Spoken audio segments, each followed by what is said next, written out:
The following is a special presentation of Raycom Sports, home to regional college football and basketball. No Sean Marino, and the Georgia Bulldogs make their way inside Sanford Stadium for the 87th edition of homecoming on this lovely campus at the University of Georgia. And the Vanderbilt Commodores have made their way south from Nashville to be the homecoming opponent once again for the Georgia Bulldogs. The last time they were here as a homecoming opponent in 2006, they came away with a win. It's our all-tell game of the week. Two 5-1 clubs ranked in the top 25. And hello, everybody. I'm Dave Neal, and welcome to a beautiful day for some Southeastern Conference football right here on Raycom Sports. As we mentioned, we've got a couple of top 25 teams. It's the first time that these two teams have met on the gridiron when they were both ranked in the top 25, and their first meeting was back in 1893. And as you look at the SEC East standings right now, the winner of this one keeps pace in the division standings. That's how important this game is for the Bulldogs and the Commodores. Well, joining me, as always, our quarterback of this operation, Mr. Dave Archer. And Dave, speaking of quarterbacks, let's talk about Vanderbilt's situation. They have struggled on offense mightily. They're changing quarterbacks this week, going with Mackenzie Adams as a starter. What does that mean, and what can we expect? Well, we look for a jump start. That's what Bobby Johnson's hoping for, the head coach at Vanderbilt. Mackenzie Adams is no stranger to starting. Started the last 6 games of the 07 season. You see the numbers there. Mackenzie Adams has a better completion percentage. He's a little bit bigger guy. He has the ability to stand in the pocket and throw. And he's come off the bench this year and rescued this football team. Remember, they're 5-1. He came off the bench against Auburn and threw 2 late touchdown passes to help them win that football game. He's the son of a high school football coach. He knows how to play the game, and Bobby Johnson realizes to beat the Bulldogs today, they're going to have to make some plays in the passing game. So Mackenzie Adams has been in this situation before, so this will not be a surprise, whatever comes his way. Now, one other thing that we can count on in terms of quarterbacks is Matthew Stafford probably having another good game. He seems to be probably as polished and as comfortable as any quarterback in the country. Had his first 300-yard game of his career last week against Tennessee, and that what he's done, Dave, is he's matured as a quarterback. We know he's got the measurables. He's big. He's athletic. He can make all the throws, but what he's done is he's become a quarterback that can manage a game, understands what Mark Richt and Mike Bobo, the offensive coordinator, want to do. He understands the shortcomings of his football team, and he's done a great job distributing the football.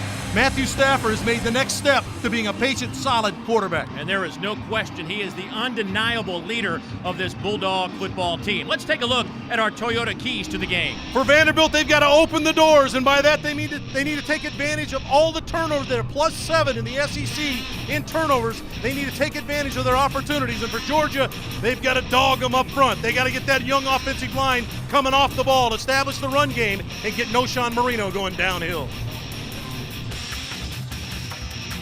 SEC football is presented in high definition where available by Raycom Sports. Third member of our team, as always, you might know him as Dave Baker. We know him as Buzz. Let's go check in with him now.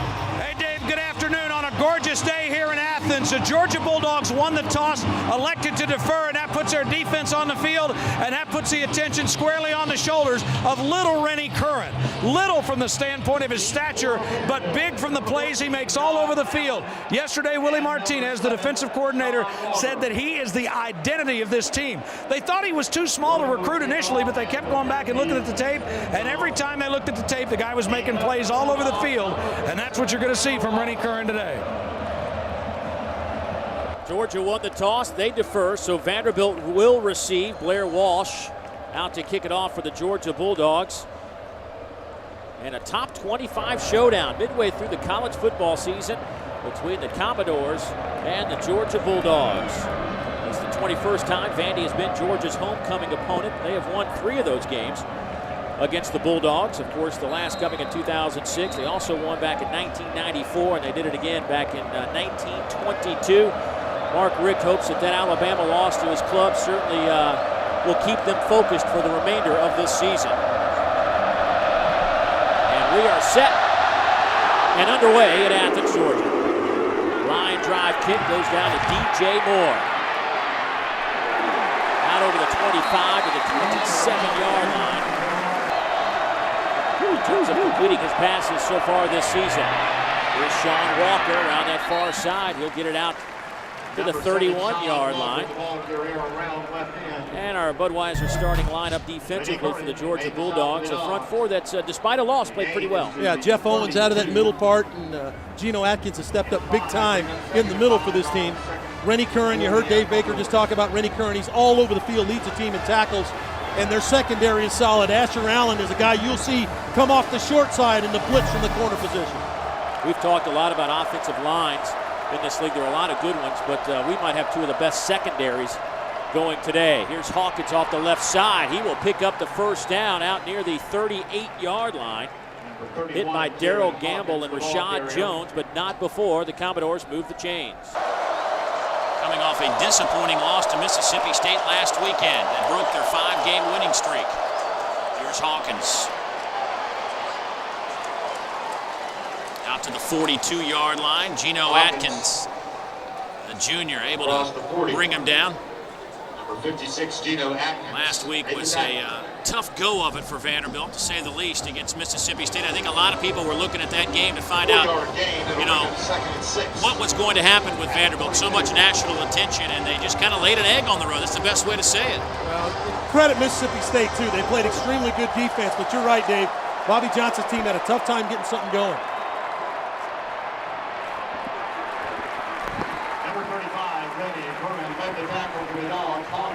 Rennie Curran makes the tackle for Georgia. Pickup of about 3. That'll bring up a 3rd down and 3. Now this is where Vanderbilt struggled last week. Just 1 for 10 against Mississippi State last week, and that one time came in the 4th quarter. This will be a big confidence builder for the Commodores right here if they can convert against a good Georgia defense. Vanderbilt 9th in the league in 3rd down conversions. Inside handoff to Jeff Jennings, and that's going to be very close. That looks like it'll be a left foot or right foot spot could determine the outcome of this 3rd down attempt. Calling it 4th down. Well, this is a defense in Georgia that gave up 1 yard rushing to Tennessee last week.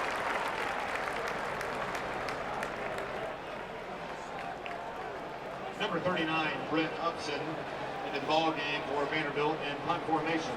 Number 6. 5 punts, 1 turnover on their opening drives this year, so make it punt number 6 for Vanderbilt. They were able to get the ball out over the 45-yard line. Brett Upson's punt, caught by Logan Gray. They will spot it at about the 14-yard line. So Stafford lines up in the shotgun.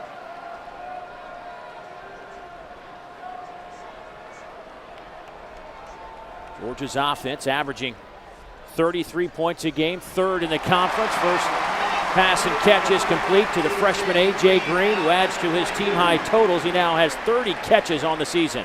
Can take it home from anywhere on the field. And some movement up front. Roderick Stewart might have gotten a head start, but was he helped?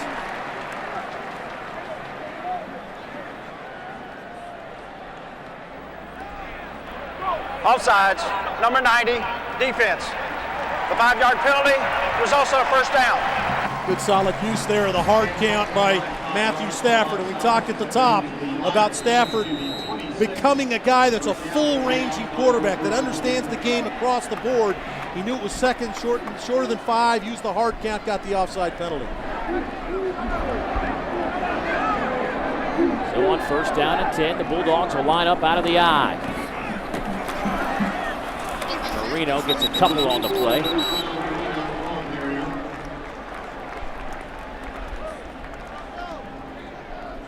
Time for our Nothing Like It, presented by Crystal. We are at a beautiful setting, one of the best. You know, we have the luxury of traveling around the Southeastern Conference every single Saturday, and when you haven't been here in a few weeks, you forget sometimes how these places are really museums. I mean, they're just picturesque. And Sanford Stadium, one of the best in the country. Over 92,000 will be on hand today.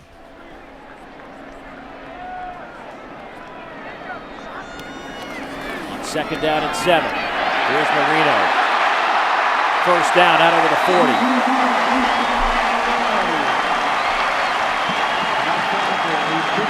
Just the delay handoff to Marino. Sean Chappis, the fullback's going to get a block on Benoit. We talked about Benoit leading the SEC in tackles. There's the block by Chappis, and Marino cuts off. A good job of running to daylight. Here's the block I'm talking about. Chappis gets the block on Benoit, and that's a dominating block. Excellent job by the fullback. Marino, 2 carries, 15 yards.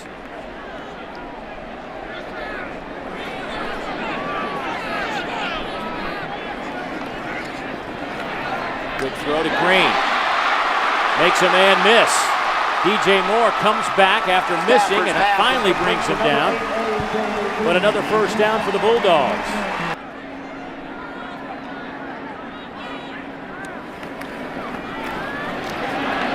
Pitches the ball to Noshawn Marino. Marino at the 25, down inside the 30 now. And Marino hauled down near the 26-yard line. Just a toss into the boundary by Georgia. This is a play they love to feature. Pull Ben Jones, the center, out in front. Good job of Marino. There's the classic stiff arm. Marino so strong in the upper body and gets it down near the 26-yard line.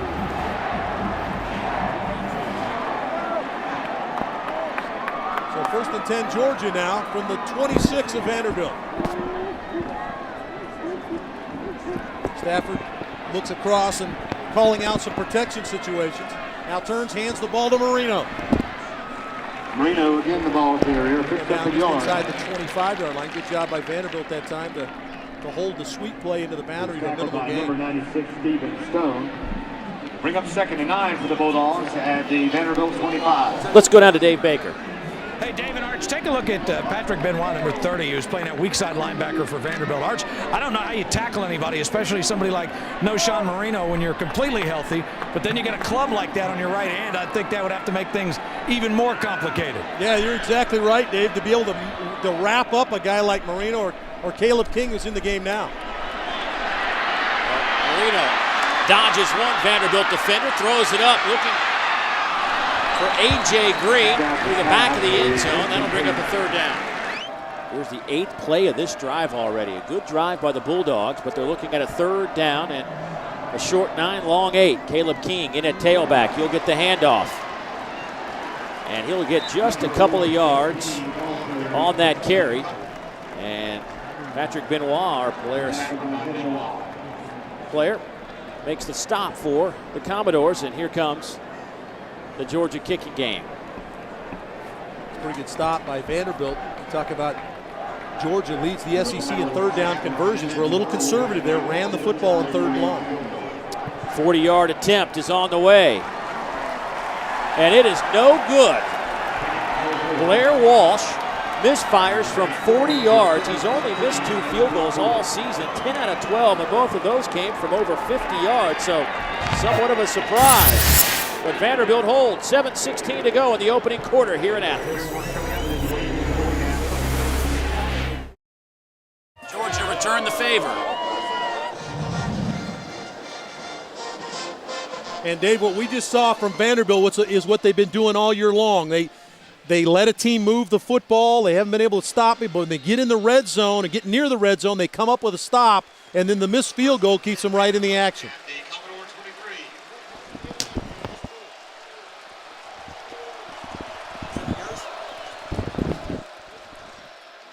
So the handoff to the near side. Jared Hawkins out over the 30.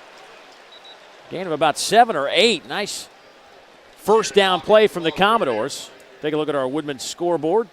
Georgia Tech on top of Clemson in the 2nd quarter. You got to be impressed at the way Vanderbilt has been able to come out and run the football here early.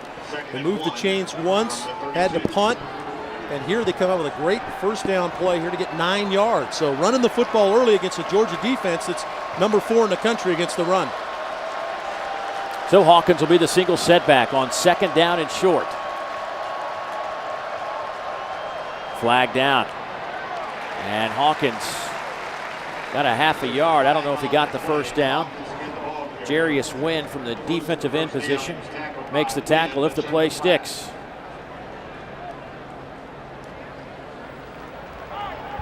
all sides, number 90, defense. 5-yard penalty, first down. And penalties, I tell you what, it has been a hot topic around these parts. The Georgia Bulldogs can't seem to keep it under control. But you look at the rush defense numbers, but the penalties are certainly a hot topic, and one of the reasons this team lost to Alabama. And you're exactly right, Dave. The penalties have plagued this football team, but they have been solid against the run. Mentioned number 4 in the nation against the run this year. Here's DJ Moore, gets the handoff, the defensive back turning into a little bit of a running back. Picks up maybe 8 on the play. DJ Moore, they try to get him a couple of plays a game, but he is on the field so much between defense and special teams. They don't want to wear the young man out, but they need him on offense right now. Exactly right. They got to be careful about how much they use DJ Moore. And we asked Willie Martinez, defensive coordinator for Georgia, is there a red flag that comes up when number 17 comes to the game? He says, no question about it. But we just got to identify where he is. We still have to play our fundamental defense. That was a good job by Moore and his mates to get up the field for a big gain on first down. So once again, second down and very short for the Commodores. Adams will throw, hits Sean Walker into Georgia territory. That's a first down. Brian Evans with the coverage. But boy, as an offensive coordinator, you've got to love those second and short situations. It's the perfect scenario, Dave, because now all of a sudden you have a lot of things at your disposal. There they were able to get Mackenzie Adams off. He has not thrown the football. He does a good job there of throwing the slant route. And now your quarterback's in maybe a little bit of a rhythm. You got to throw out of his pocket. There's Ted Kane, offensive coordinator. Talking to the Georgia coaches, they have a lot of respect for the guys on the other side. They've matched wits with them over the years, the Bobby Johnson crew and the Georgia crew, and a lot of mutual respect. A couple of tight ends on first down and 10. Adams, pressure comes, dumps it off to Hawkins. Heads up play by the quarterback, kept it alive, and pick up about 6 on the play. Rennie Curran on the stop. Mackenzie Adams gets the start today, Dave. It's his first start of the year, and this is why. He has a unique sense of where his checkdowns are. Georgia's all over him, but he's able to find Hawkins out of the backfield and get something positive. And again, another solid first down play for Georgia, or for Vanderbilt. Sets up a second down and 3 now. Remember, this is a Vanderbilt offense that last week just could not move the football.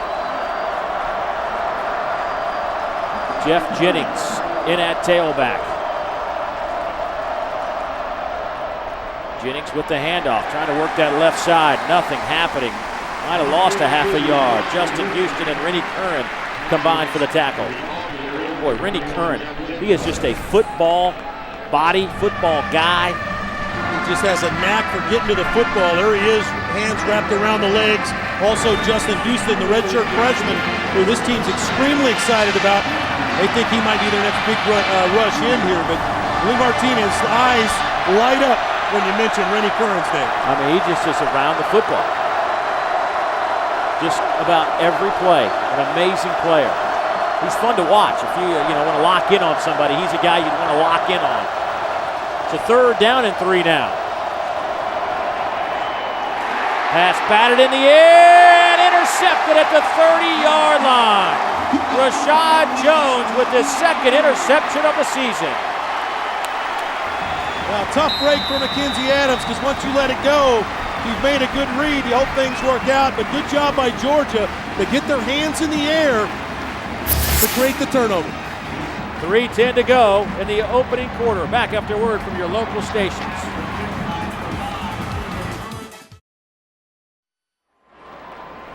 Today's game is brought to you by Alltel, the official wireless partner of fans.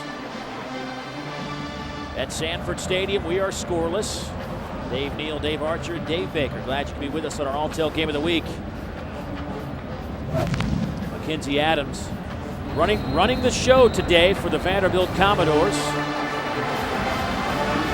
That's a tough one for a quarterback. Ball batted down. He had an open receiver. Good job by Georgia to make something happen, get the hands in the air, create the turnover. So out of the I formation.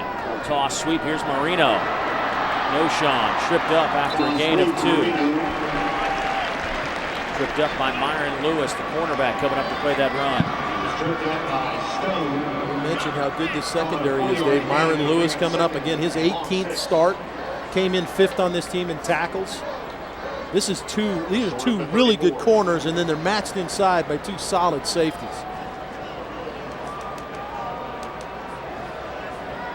This Vanderbilt defense is the real deal, folks. They've got players over there that could play for anybody in this conference, and they've got a lot of them.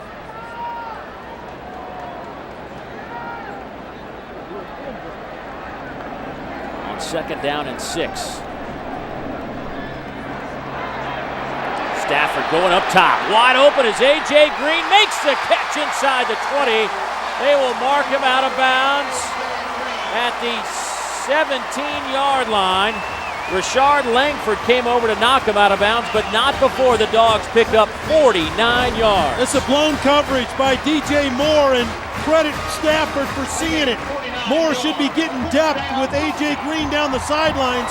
He turned A.J. Green over to the safety, Rashard Langford, and he was not supposed to. And those two guys had a little conversation, but not before A.J. Green put the Dogs inside the 20-yard line. Georgia sets up at the 17. They'll work out of the eye again. 2 receivers to the top. By the way, 3 catches, 67 yards already for A.J. Green. Marino. Maybe a yard. Ryan Hamilton, the safety, comes up to make the tackle. That'll bring up a 2nd down and 9. Well, we mentioned these 2 safeties, Dave, and Hamilton comes up. He's number 2 on this team in tackles.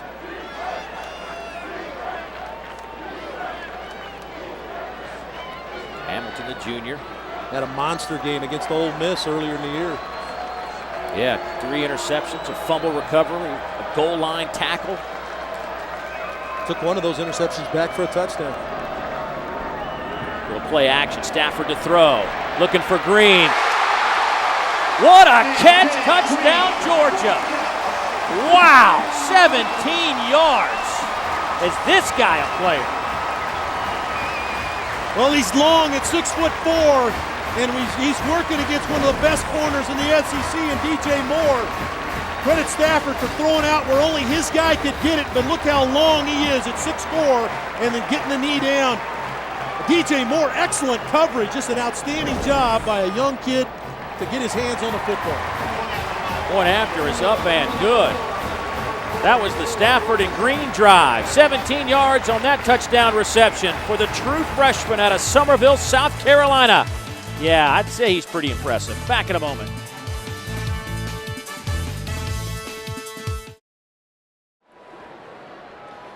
Georgia 7, Vanderbilt nothing. How did Georgia get to 7? Well, let's look at our Texas Pete scoring drive. 4 plays, 70 yards, just over 2 minutes. And of course, A.J. Green with the big touchdown reception, his 4th touchdown catch of his young Bulldog career.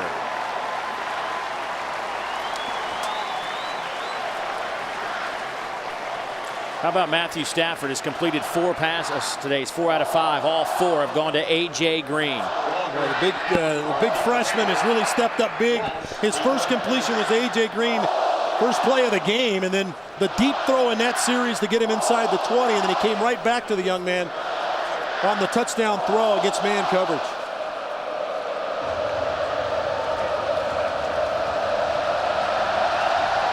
So Blair Walsh will kick it off for the Dogs. Sean Walker working the left side, out over the 20 to the 23-yard line. Fans, get your cell phones ready. Time for our weekly interactive feature called the Alltel Text of War. We want your answer to this question. Which team do you want to win the game? Remember, it's not which team will win. Which team do you want to win the game? Be sure to text your answer to S1 or S2 to 55333. We'll update the results later in the show. So the Commodores have been able to pick up a couple of first downs, but their drives have stalled around midfield. Their last one intercepted on a tipped ball. How important is it to at least make some progress here and pick up 2 or 3 first downs? Yeah, just get something going. They've done a good job of getting their drives going. Kinsey Adams got to take care of the ball. He will take it out to about the 28-yard line. Let's go back to that touchdown. But here's A.J. Green right here, and he realizes he's got one-on-one coverage to the inside. He's going to run the corner route. I'm sorry. He's working against DJ Moore. DJ does a great job of taking away the outside, but the young man is just so long at 6'4", to able to reach out and make that play. What's a good throw from Stafford to throw it to the outside part and just let his guy go get it. A.J. Green still talking about that touchdown. Here's Hawkins. A lot of red jerseys swarm the football as Hawkins gets to the 30-yard line.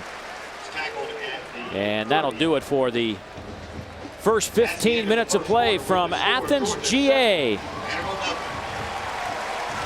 And the Bulldogs will take a first quarter lead at 7-0 on the 87th edition of Homecoming here at the University of Georgia. We'll come back, have more of our All-Tell Game of the Week right here on Raycom Sports.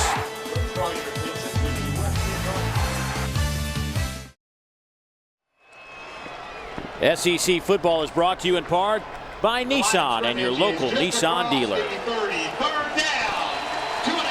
A crisp fall day here in Athens, where the Commodores looking at a 3rd down and 3 to open up second quarter play.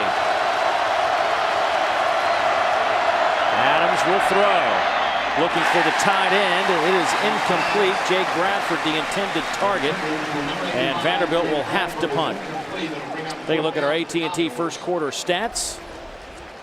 Get a behind-the-scenes look at some of your favorite teams and players at AT&TBlueroom.com/sports.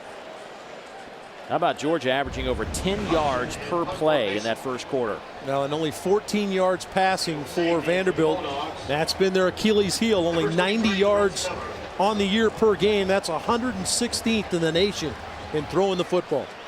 Upson's first punt went 39 yards. This one will hit.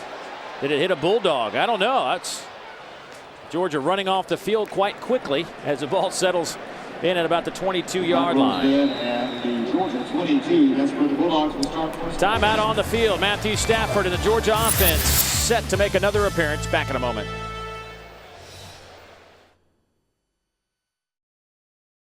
Trailing by 7.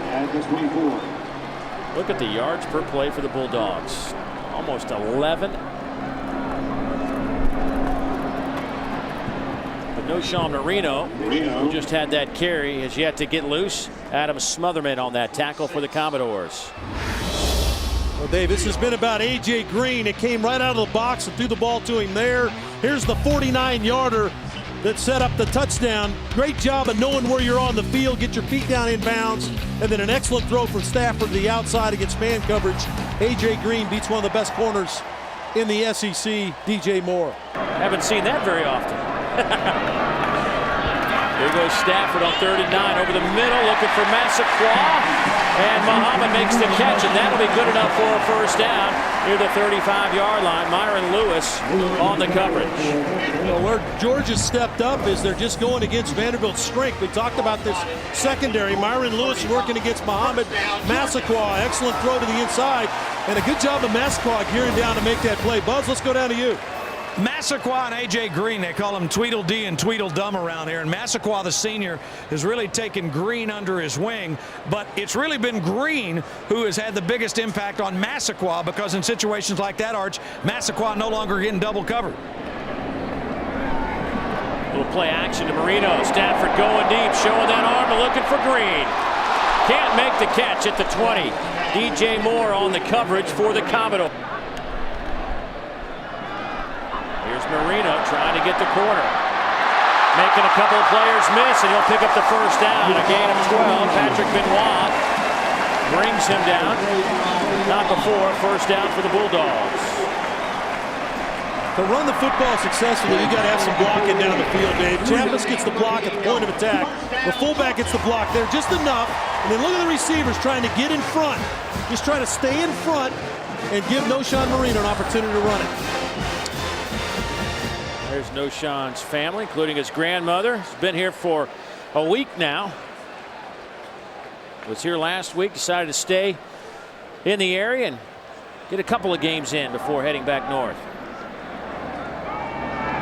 Here's Stafford.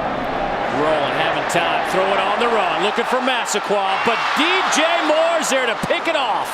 The Dogs have been picking on Moore all day, and he responds with an interception, his third of the year. This is one that Matthew would have been far better suited if he'd set his feet. He had enough time.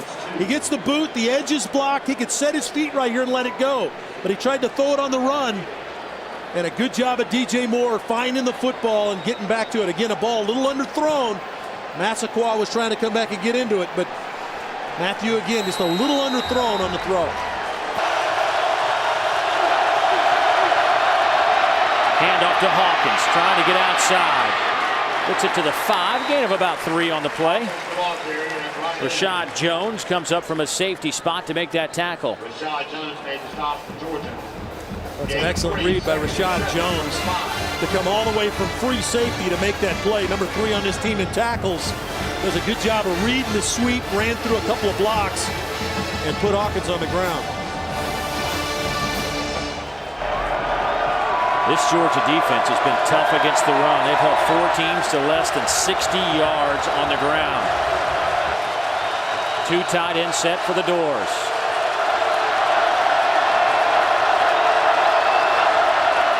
Here's Hawkins. Cuts it back inside out near the 10. That'll set up a 3rd down and short. 3rd down and about 2 as Geno Atkins comes in from a tackle spot to make that stop. Good job by the center, Bradley Veering, to get a block on Akeem Dent, the linebacker, to create that running lane. That time for Hawkins. Offensive line for Vanderbilt doing a pretty good job of getting people blocked and keeping them in these kind of situations. They just have not been able to convert in 3rd and short. 1st and 10 line brought to you by KBI Incorporated. Igby, building vision, building relationships. 0 for 3 today. They only had 1 3rd down conversion last week against Mississippi State. Low snap. Adams will fire in a hurry. It's knocked away. C.J. Bird will get credit for the pass broken up. Brandon Barden was the intended target. And the low snap creates this opportunity for the knockdown by Bird because this was a timing throw, just an option route. He's going to release straight up the field. Barden was going to release straight up the field, and Adams needed to get the ball out of his hand as soon as he turned, but because the ball was on the ground, he was late getting it out, allowed C.J. Bird to come up and knock it down. Well, Prince Miller back to return this punt. Uga certainly liked that defensive stand. Upson averaging 42 yards on 2 punts from his end zone. Good coverage punt, a high kick. Fair catch called for near midfield, and that's where the Bulldogs will have it. So excellent field position for the Bulldogs. And they lead it by 7 with 10:23 to go here in Athens, GA. Back after a word from your local stations.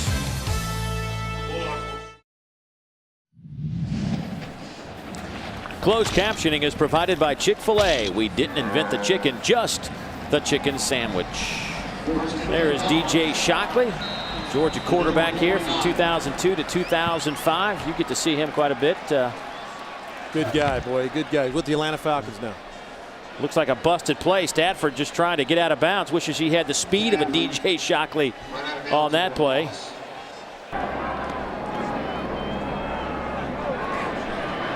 And Marino will lose a couple of yards. Back at the 45-yard line, Broderick Stewart, the junior out of Noonan, Georgia, making another big play for the Commodores up front. Did you play with a guy at the NFL level that kind of brought that? As Georgia sets up at the screen and nearly picked off by Patrick Benoit. They had a similar situation against Tennessee where a lineman was spying and Tennessee picked it off. Well, this one is a screen to the back. That one you're talking about, Dave, was a screen to the wide receiver, but excellent read by Benoit. He's got Marino in coverage, just read the play and broke on it and actually dropped an interception there. Brian Mims, 5th in the conference, averaging over 42 yards a punt. He will stand at the 30. Jamie Graham and DJ Moore back to return this punt. And it's a good one, a high spiral taken by Graham at the 5 and hit on the spot.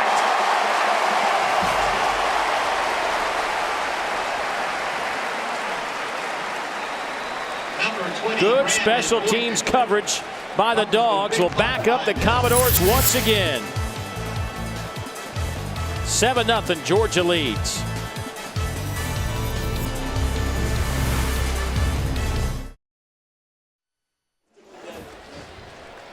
Seven to nothing, Georgia out in front. It's our all-tell game of the week. Well, he should be happy with that punt coverage a moment ago, but I'm sure he was upset about the punt in general. The Dogs having to punt it away. Is that great? That'd be what my boy would be doing right now. He'd be crying because he'd want to be up here in the press box eating some of the food probably. So Vanderbilt backed up again. They were in this spot on their last possession and had to punt after 3 downs.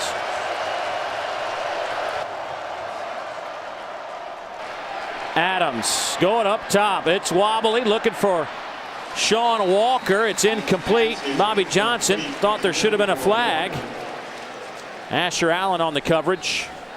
Just a poorly thrown ball by Mackenzie Adams. He actually has a one-on-one situation with Walker on the outside and just doesn't make a very good throw.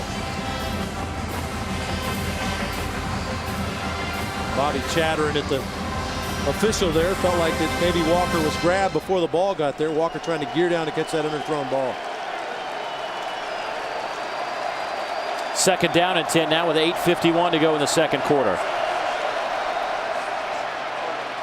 Adams will keep it out over the 10 to the 11, but it'll set up a 3rd down and a lengthy situation again for Vanderbilt.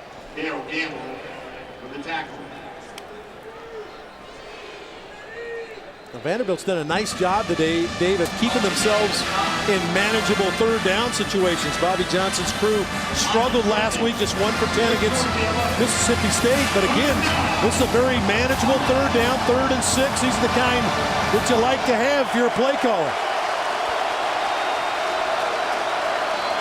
Mark Richt on the near sideline imploring his crowd to make some noise. DJ Moore right here.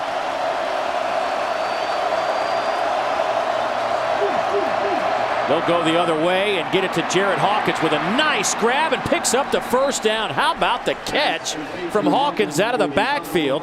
And he got a good block to spring him for the 1st down by George Smith on C.J. Bird. Yeah, the first thing is an excellent read by Mackenzie Adams to drop it off in the flat, and then a tremendous catch by Hawkins in the flat, and then to get upfield.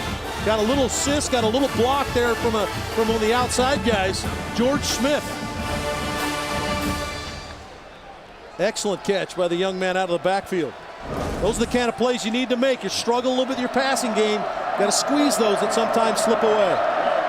1st down and 10.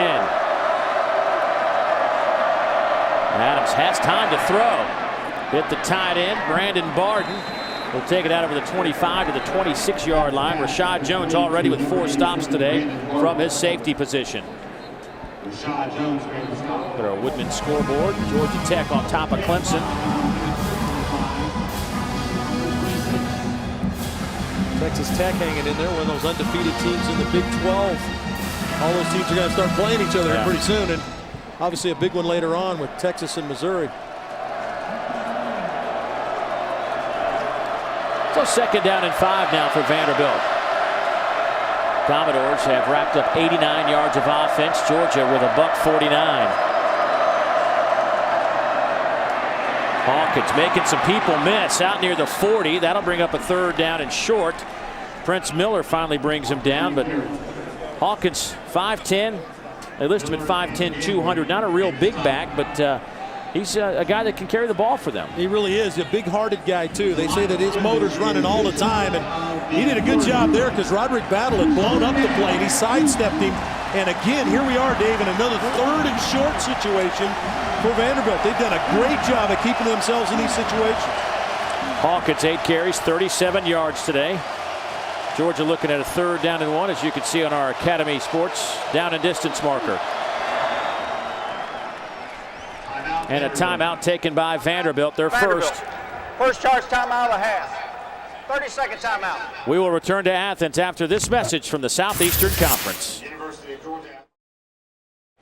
Dave Baker back here down there on the field at Between the Hedges in Athens, Georgia, as the Dogs lead Vanderbilt 7-0. Dave Neal, was a situation There was about 5 seconds left on the play clock, but Bobby Johnson made a sprint about 10 yards to the side judge to call a timeout. Had to be a situation where he didn't like the formation because it looked like they were going to get the play off before the 25-second clock expired.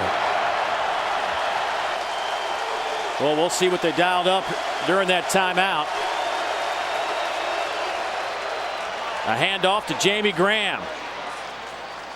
Out over the 35 to the 37, a first down, but not before Darrell Gamble makes the stop, and along with Jeremy Lomax.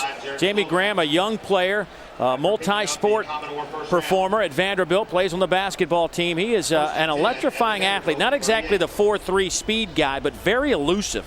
Yeah, they love to get him the ball in space and let him try to make people miss. Did a good job there, and great blocking on that right side for Vanderbilt to create a crease, just a 3rd and 3 play, and went with a horizontal running play, and he was able to turn it up to get the first down. 2 tight end set on this 1st down and 10. This drive started back at the Vanderbilt 5. Adams flushed out of the pocket, lofts it up in the air, picked off by the Bulldogs. Darius Dewberry, the junior out of Fort Valley, Georgia, with his first pick of the season. Pressure came up the middle from Brandon Wood that forced him out of that pocket into a bad throw. Well, it's a bad decision by Mackenzie Adams. It's a ball you got to throw out of bounds and regroup. They've done a nice job of taking care of the football, and here Mackenzie's first interception was a tip ball, but this one he just forces into coverage, and Darius Dewberry comes in for the linebacker spot to take it away. Just kind of threw it to him. That was one that you throw it out of bounds. I guarantee Bobby Johnson's having that conversation with him. Throw that one out of bounds, son. Let's line up again some other time. That's a tough interception, too. You'd gotten yourself out of trouble, backed up in the end zone. You're looking at a 1st and 10 near midfield, and now Georgia sits at the 44. Boy, Stafford looked a little confused. It looked like Massaquoi was setting up to block for A.J. Green and had no intentions of turning around for the football. He wanted to throw the football to A.J. Green, and when he turned out of the play fake, he couldn't find him, and the only guy he could see was Massaquoi, so he threw to color, and he threw to the colored jersey, and Massaquoi was the wrong guy.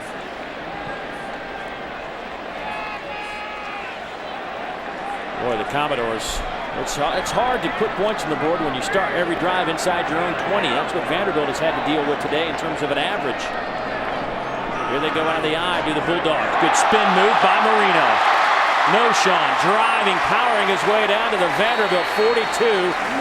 He met up with Rashad Langford, another big hitter. But a first down for Marino and the Dogs. One of the reasons Georgia implements the fullback is because of the way they block, and Chappis is going to get another big block out in front that creates an opportunity. Of course, Noshawn's move in the hole to make a player miss, and that's for 2 pretty good football players going head-to-head, Langford and Noshawn Marino. Marino averaging 7 yards per carry today.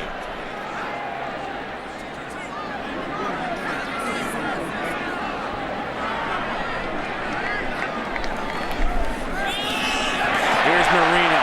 Huge hole off the right side. Noshawn inside the 25 to the 24. DJ Moore brings him down. That's another Bulldog first down.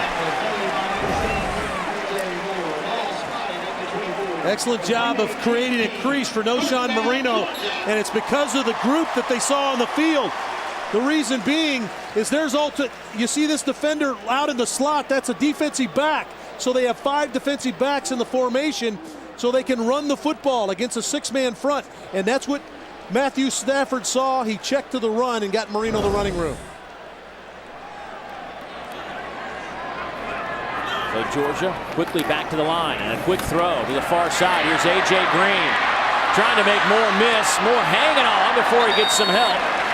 Only a gain of 2. Patrick Benoit comes in and finally knocks him to the ground. Well, A.J. Green has given this team a lot of trouble, and in particular DJ Moore, but DJ trying to hang on, and he gets a help from the leading tackler in the SEC and Benoit, the linebacker spot. They've had a tough time corralling that young man. A.J. Green, 5 catches, 86 yards here in the opening half. 2nd down and 8. Caleb King in at tailback.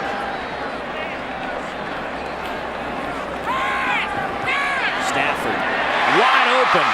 A.J. Green down at the 10. Just kind of sat down in the middle of that zone. Wide open before Ryan Hamilton was able to hit him, but that'll move the sticks again. Yeah, a little two-man route that time. A.J. Green and Massaquoi. And A.J. finds the hole. 6 catches, 99 yards now for A.J. Green. That's his second best day as a Bulldog as far as yardage goes. He had an 8 for 159 against Arizona State.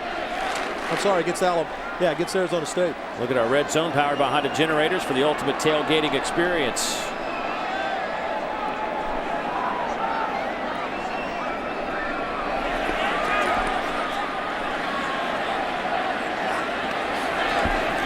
Stafford looking, firing to the corner, and Massaquoi, touchdown, Bulldogs.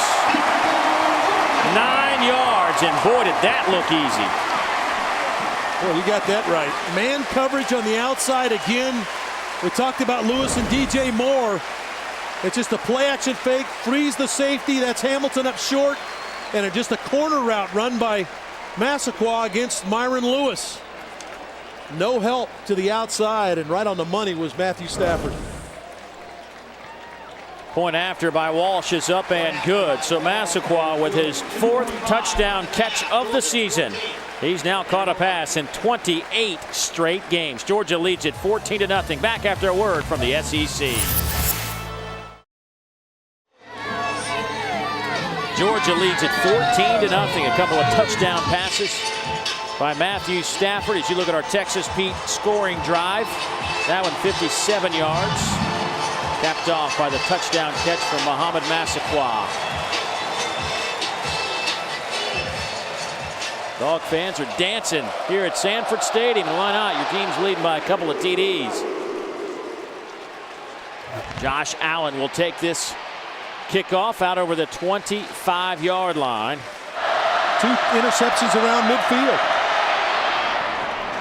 Right back comes Mackenzie Adams with a bullet for a first down. Sean Walker with that catch. Asher Allen on the cover. Let's go back to the TD. Yeah, here it's man coverage. There's the 2 corners right here, and they're locked on Massaquoi, and Massaquoi is going to run the corner route in behind DJ Moore. There's the corner now. See A.J. Green turn to the outside, pull the corner up, and then he's one-on-one working against Lewis to the back flag. Excellent job to read the coverage. Just a 2-man route out there, Dave. Off left side to Jeff Jennings. He gets a couple on the play. Let's go check in with Dave Baker. Buzz. You know, Dave, there's so many different things about this Vanderbilt team. When we say this isn't your father's Vanderbilt team, the one thing about this club here is they've been in this situation before. In fact, in every game they've fallen behind for whatever reason, but they've kept their composure, and they certainly don't look like they've lost any composure behind Mackenzie Adams. This is a resilient quarterback now. This kid went on the road against 6th-ranked South Carolina last year in his first start and won. Did a good job coming off bench against Auburn this year, too. Boy, that pass hit Asher Allen right in the chest. George Smith was, I think, the intended target. It looked like he was throwing it to Allen. Well, George Smith wanted to gear down. He saw that Asher Allen's out in the flat, so he's going to gear down. He's going to sit it down. And Mackenzie Adams threw the ball as if George is going to continue across the field. See, he sits it down. He's going to sit it down in that hole. And Asher Allen, had he not been looking at the receiver and at the ball, he would have picked that one off. It's a good thing that Adams threw it like a 100-mile-an-hour fastball. He bounced about 10 feet off the shoulder pads of Allen. Adams now 5 of 11, 40 yards, 2 interceptions. He's looking at a 3rd and 9. He will keep it. And he will pick up the first down or be very close to it. He needed to get to the 46. We'll see where that spot is. And it will be a first down. This is where Mackenzie Adams, he's a very athletic guy, 6'3", 215 pounds. He's not as elusive as Chris Nixon, the starter prior to him, but he is a hard runner. Andy quickly to the line. Throw near side to Graham, who spins inside Georgia territory. Number 47, Asher Allen, working for Georgia. The junior out of Tucker. I like Jamie Graham. I think we're going to see a lot of Jamie Graham, not only in the coming games, but as his career unfolds. I like what he does. I like the fact that he gets open, quick feet, makes people miss. They're going to Graham again. And a flag comes in. That may be offensive pass interference. It certainly looked like Asher Allen had done a nice job of establishing his position on the field, and that Graham may have tried to climb over him to make the play, but Allen had taken away the route up the sideline. Pass interference, number 2, defense. Wow. 15-yard penalty from the previous spot, automatic first down. Vandy will take it, I know that. I'm not sure what else Asher Allen could do. He established himself, his position, and then Graham comes over his back to try to make the play. Well, that certainly looked like anything, maybe a no call. Maybe there was a bump early and we didn't see it, but late in that pass route, it looked like Asher Allen was in complete control of the situation.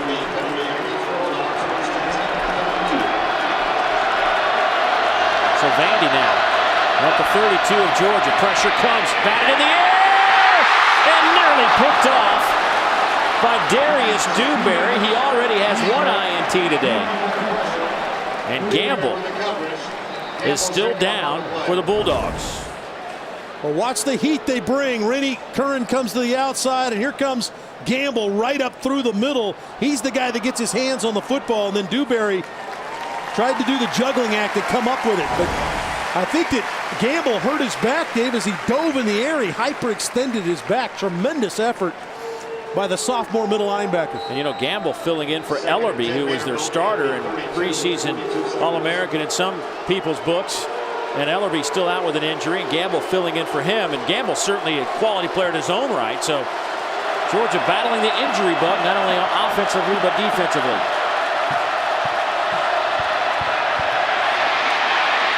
Adams moving around, gets down to the 25-yard line. That'll bring up a 3rd down and 3. Adams passes incomplete, or they'll say it's caught, and a flag comes out. Yeah, Brian Evans is going to come over the back of Walker coming to the inside.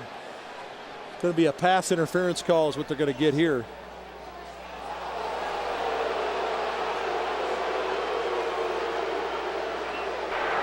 Pass interference, number 3, defense. The penalty is a first down at the spot of foul.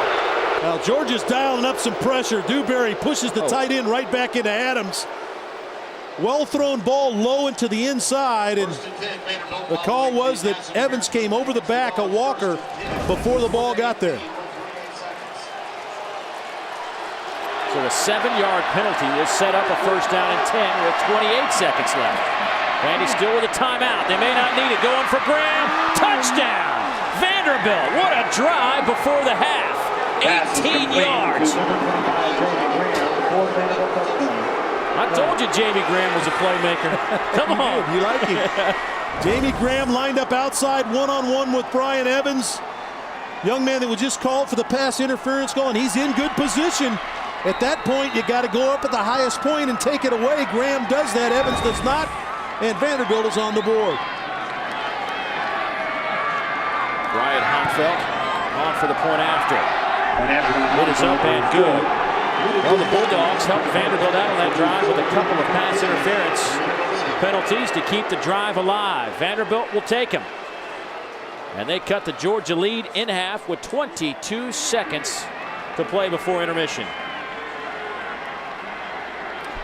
Well, just like every week, Rascal Flatts open the telecast with their hit Bob That Head from the album Still Feels Good. The guys teamed up with volunteers from the Home Depot Academy of Country Music, Kaboom, and Birmingham community members this past Wednesday to build a playground in just one day at Princeton Alternative Elementary School. The playground's design is based on drawings by children at the school, and you can see the guys act there. I mean, they were out there breaking a little sweat. Gary LaVox, Joe Don Rooney, Jay DeMarcus. They were The recipients of the 2008 Home Depot Humanitarian Award at the 43rd Annual Academy of Country Music Awards this past May out in Las Vegas. And they do a lot of charitable work around the Southeast and around this country. So good work, guys. Texas Pete scoring drive. Well, it's an excellent job. Obviously, they benefited from a couple of penalties. The big one was on Asher Allen. It looked like he was in pretty good position, the pass interference call. But the excellent job of Mackenzie Adams bouncing back from a poor throw that led to Georgia's second touchdown to move his team down the field and put him in the end zone. Jamie Graham, excellent catch to put it in the end zone. Here's the true freshman Richard Samuel on the kickoff return. He's met at the 20 and stopped there. Stanford will throw. Out to the far side, Kenneth Harris will get the grab and get out of bounds with 8 seconds left to play. Be sure and warm your soul with new fall specials from Carrabba's. Marsala di Carrabba and Risotto de Mare available for a limited time. To see more of this now after what Matt Ryan did with 11 seconds last week for the Falcons.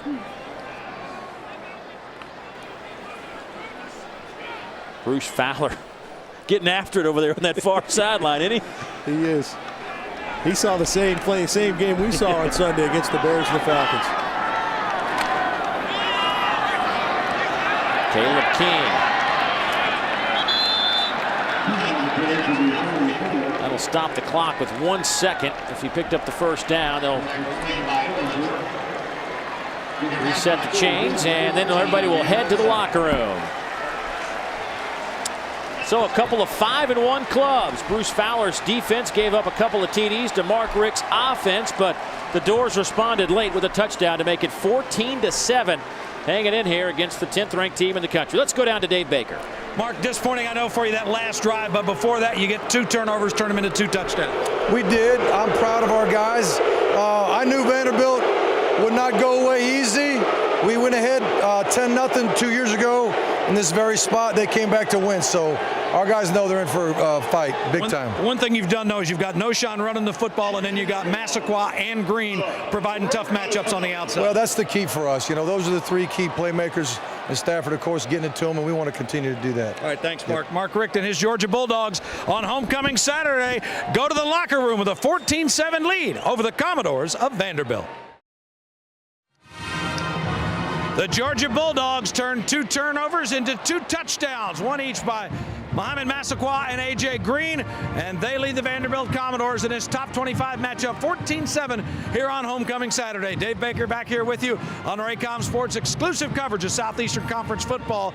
Yeah, Georgia got those 2 touchdowns, but the big play of the first half may have come right at the end of the first half as Mackenzie Adams leads the Vanderbilt Commodores back down the field, and look at Jamie Graham like he's going up for a rebound for the Commodore basketball team. He pulls down the jump ball and gets the touchdown.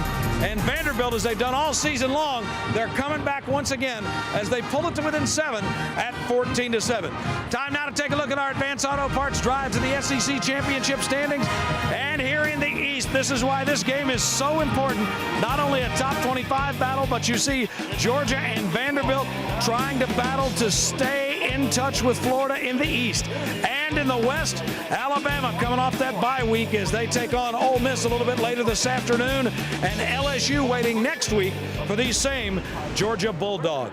Time now to take a look at our Ronald McDonald houses throughout the Southeast and the great job that they do. They serve as a home away from home for families with seriously ill children being treated at local hospitals in 30 nations. This week's salute is the Ronald McDonald House of Atlanta, which offers the comforts of home to families in 52 counties across Georgia, North Carolina, and Alabama. For more information on how you can support the house that love built in your area, visit the Ronald McDonald House Charities website. The Georgia Bulldog Red Coat Marching Band entertaining the homecoming crowd underneath the beautiful skies here at Sanford Stadium. Great game as the Dogs lead by a touchdown.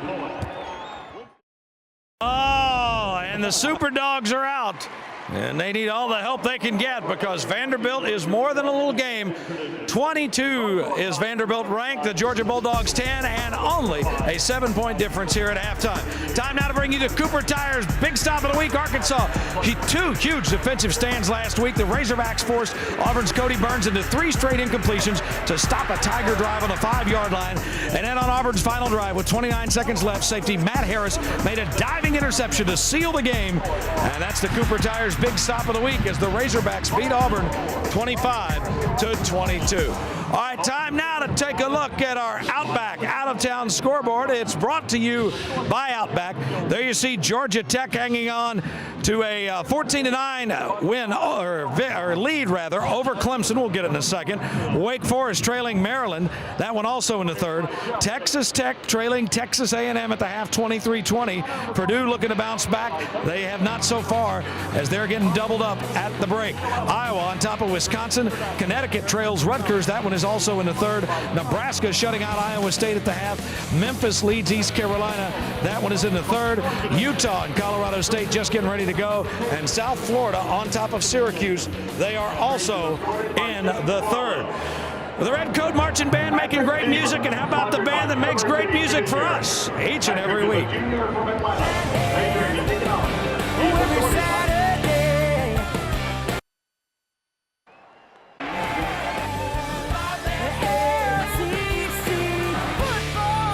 School Flats getting it done, and we will as well after this word from your local Raycom station. By John Briggle. I'm Johnny Carrabba. And I'm Damian Mandola. And Carrabba's Italian Grill presents our favorite SEC moment. Johnny and Damian actually voted on these as well. And you know what? It only took 2 years for Georgia head coach Mark Richt to capture his first SEC championship as he guided the Bulldogs to a 33 win over Arkansas. Georgia on its first 5 possessions of the game scored and led 23-0 at the half. Quarterback David Green, the game's MVP, as he passed for 237 yards and a TD, while running back Musa Smith rushed for 106 and 2 scores. It was Georgia's first SEC championship since 1982 as the Bulldogs finished the year with a 12-1 record.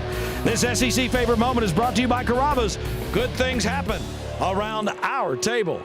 And good things happen in between the hedges today as we've got a dandy for you. Number 10, Georgia leads number 22, Vanderbilt, by a count of 14-7. Dave Neal, Dave Archer, standing by to bring you the second half of action.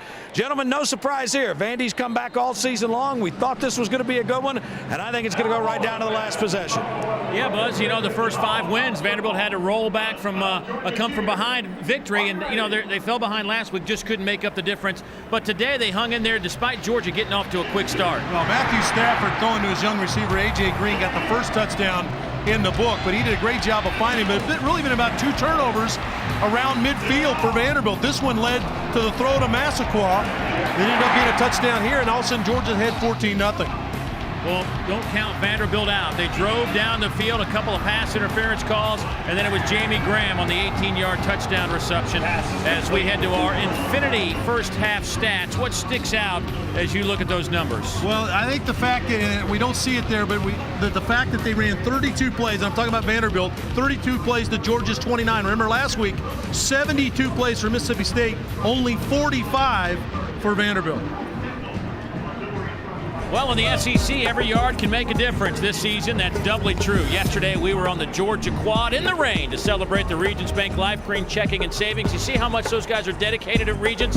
They're wearing their $100 shoes in the mud, folks. Now, as part of SEC Yards for Trees, Regions will plant a tree for each yard gained by both teams in the SEC Game of the Week. To learn more, visit regions.com/green. Folks, we are at 5,113 total trees. I joke about them being in their seats and their suits, but certainly what they're doing is tremendous for our communities. Matthew Stafford and company ready to take the field in the second half.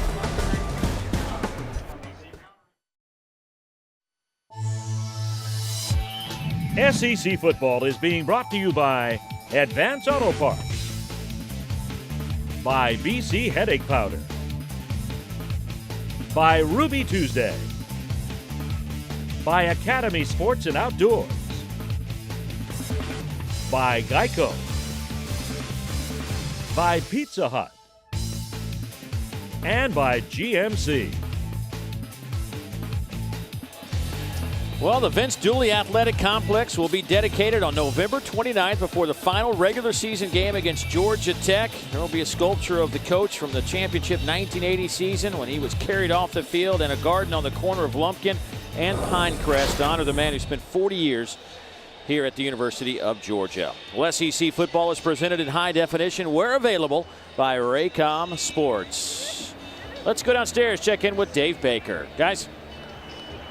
Bobby, your guys have done it so many times, but a great drive they put together right before the half. Yeah, that was big. That'll help us confidence-wise, and, of course, gets us closer to 14 points that they have, and I was proud of them for doing that. Again, as long as you don't turn the ball over, you're right even with folks. That's right, and, we got to do a little better job on third down on defense. Gave them some first downs that we shouldn't have given them, and we got a couple big plays thrown over, so we got to be smarter than that. All right, thanks, Bobby. Thank you. Best of luck second half. That's Bobby Johnson, Dave.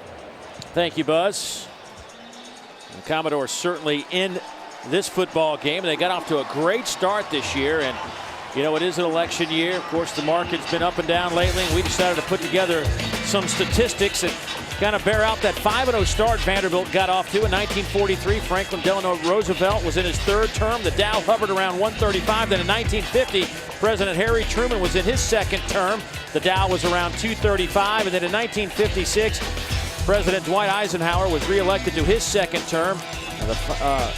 It's one of those things, you make all those comparisons and you begin to realize how long it's been since Vandy's been able to put together this kind of effort on the football field. And I think without a doubt, it is a testament to Bobby Johnson and his staff for staying the course. So many times you hear, well, we're just Vanderbilt and this is going to happen. You never hear that from him. No, he expects to win every game. You're exactly right, Dave. He is a guy that is stuck to his guns all the way through. He realized there's going to be a tough order to recruit against some of these teams in the SEC. He's done that. We were on the field, and he's got some big-time kids playing for him now. And that drive right before the end of the half, that was their longest drive of the season. Look for them to come out inspired on defense in this opening drive against Georgia. I think this is a critical possession for Vandy defensively. As Marcus Brown takes it out of the end zone, trying to get that corner, and he'll take it out to the 25-yard line. And a loose football. Georgia able to fall on it right on that sideline. So the Bulldogs take a look at that fumble. It was ripped out of his hands of Marcus Brown. And that's something that Vanderbilt has done all year long, is get the ball out. And that actually ball was on the ground. Georgia got back on top of it. Well, you look at those first half drives, and really the first drive limited to a missed field goal, but I think Vanderbilt's done a nice job of limiting what Georgia's been able to do. Now, Matthew Stafford's missed a couple of shots down the field on open receivers deep. Georgia lines up in that eye. Toss sweep, Marino. Cuts it back. Noshawn to the 40. And run out of bounds at the 46-yard line by D.J. Moore. Noshawn up over 100 yards after that 18-yard pickup. Well, Noshawn Marino is the engine of this football team. He's a dynamic player. He finds holes where there's no holes. And he does a great job of getting downhill. He's a north-south runner. Doesn't spend a lot of time going sideline to sideline.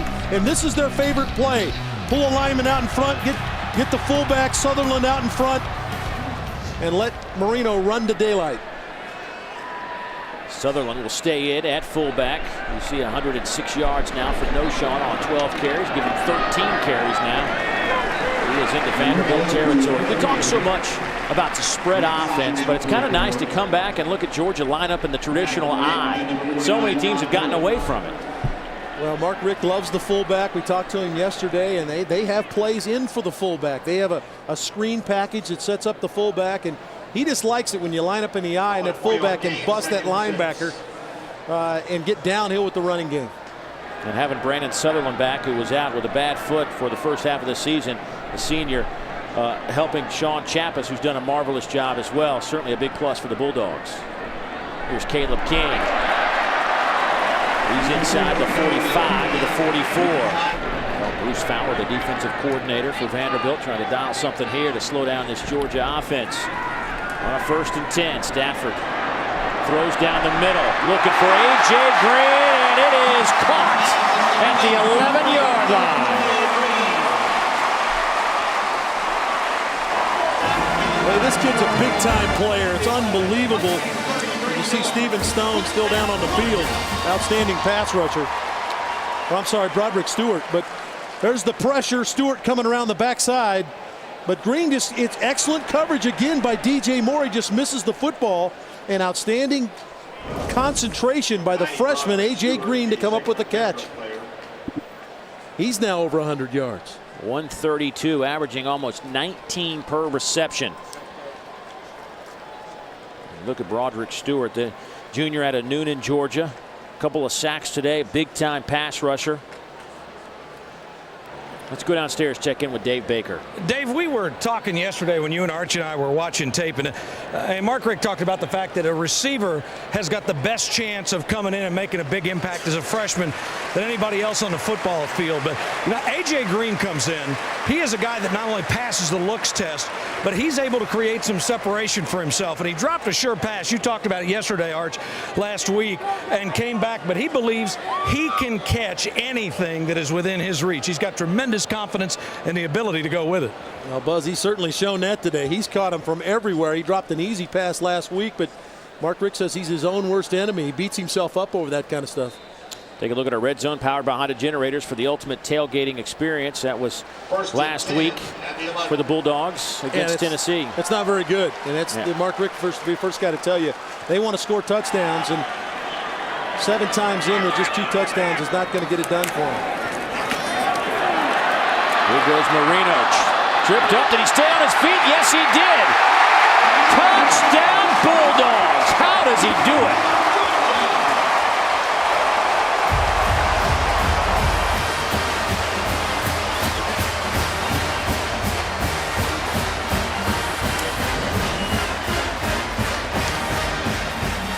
Marino. That's an excellent job by Marino to get to the edge. He got a really good block from Muhammad Massaquoi. And then it's just Marino saying, I'm not going to be denied, and gets in the end zone. We've seen a number of runs in his young career like that already. And what they're going to check is to see if his knee touched the ground on this effort by Vanderbilt to get him on the ground. DJ Moore right there gets around the legs of Marino, but there's no knee on the ground there, boys.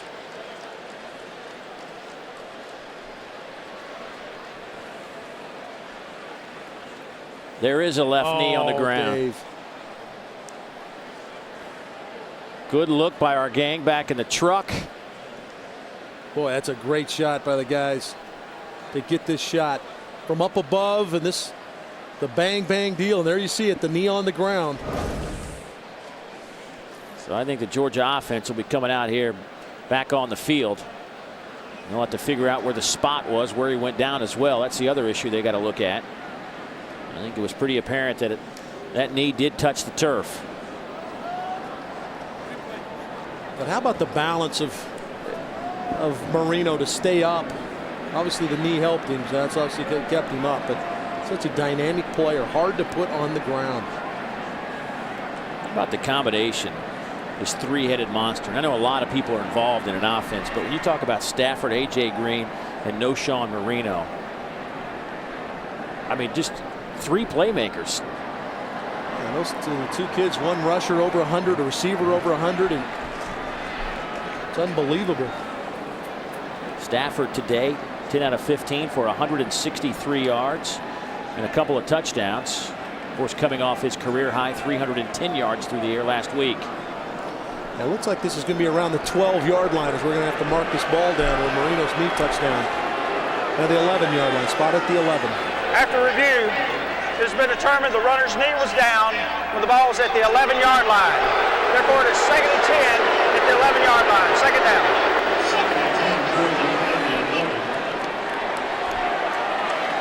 One of the aspects of this Vanderbilt team that's kept them in some ball games is they've been good in the red zone as you look at the red zone powered by Honda Generators for the ultimate tailgating experience. Yeah, 19 trips. They've only given up 9 touchdowns. That's outstanding defense in tight.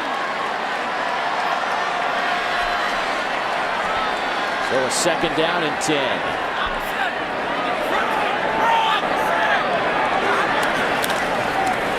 Here's Marino, left side. He should get to the corner, and he does so. Denied once, but not denied twice. Touchdown, Georgia. And they caught Vanderbilt with their safeties up tight. Hamilton and Rashad Langford were both up tight. They're going to rush wide. Cordy Glenn, number 71, is going to get the block right there. 71 gets the block, turns Stewart to the outside, and then Marino's speed gets him to the corner. And Vanderbilt's safeties got out of position a little bit and were not able to fill after the block from Cordy Glenn. Point after up and good from Blair Walsh. And the Bulldogs come out of the locker room at halftime. Student Athlete Advisory Committee. Now there is a Georgia fan, if you didn't know. I'm just here to help, folks.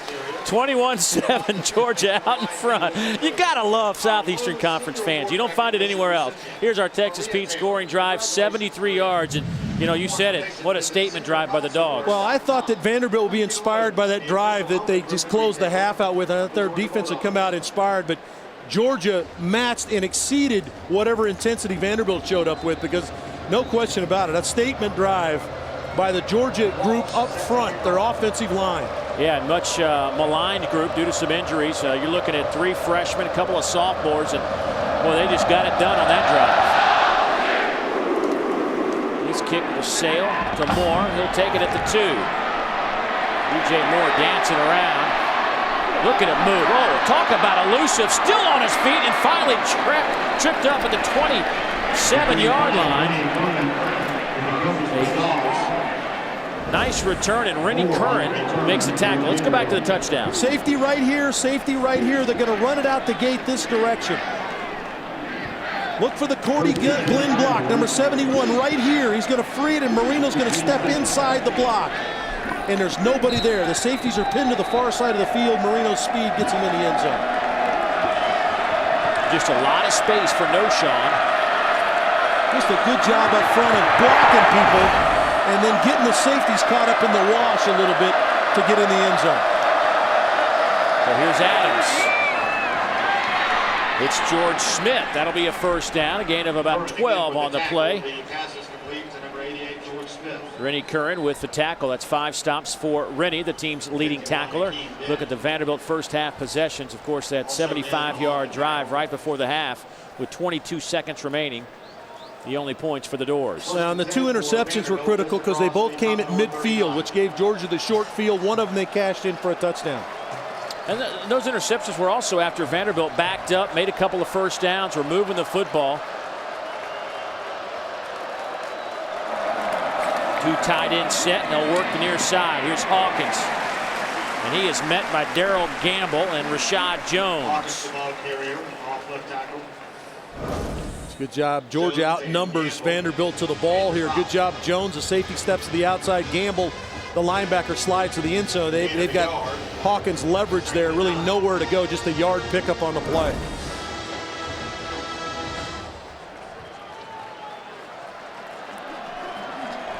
Second down and 9. Jared Hawkins, 9 carries, 38 yards this afternoon as the sun comes out here on a gorgeous day for some college football.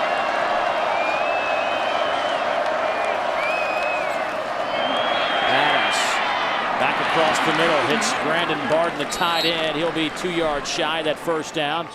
That'll bring up a 3rd and short. Rennie Curran in on the stop again for Georgia. That's a nice wrinkle by Vanderbilt offensively. Little bootleg fake off the toss. Finds his tight end over the middle. So good job of Mackenzie Adams. Looks like he's settled in a little bit, Dave, after the errant throw that it was his 2nd interception of the day. Looks like he's settled in a little bit. Look at our Suzuki scoreboard. The first score we gave you was Clemson now leading Georgia Tech as they come to a close in the 3rd quarter. Well, you knew that had a chance to be a dangerous football team with everything that went on at Clemson this week. And a timeout taken by Vanderbilt. We'll take the timeout as well. Vanderbilt looking at a 3rd and 2 when we come back.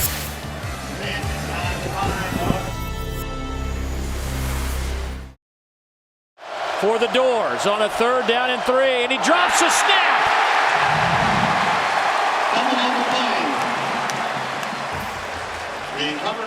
Hey, they were going to run a quarterback sweep with Nixon in the game. He's a tremendous runner, second leading rusher on his team, but he drops the football in the shotgun formation.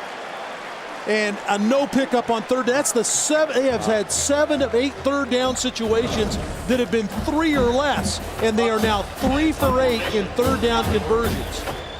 Boy, it just looked like Chris Nixon just started to run before he had the football. A little surprised. He's cold, standing on the sideline. Put him in for that situation to catch a football.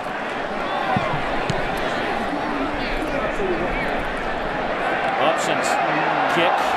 Fair caught inside the 5 by Prince Miller.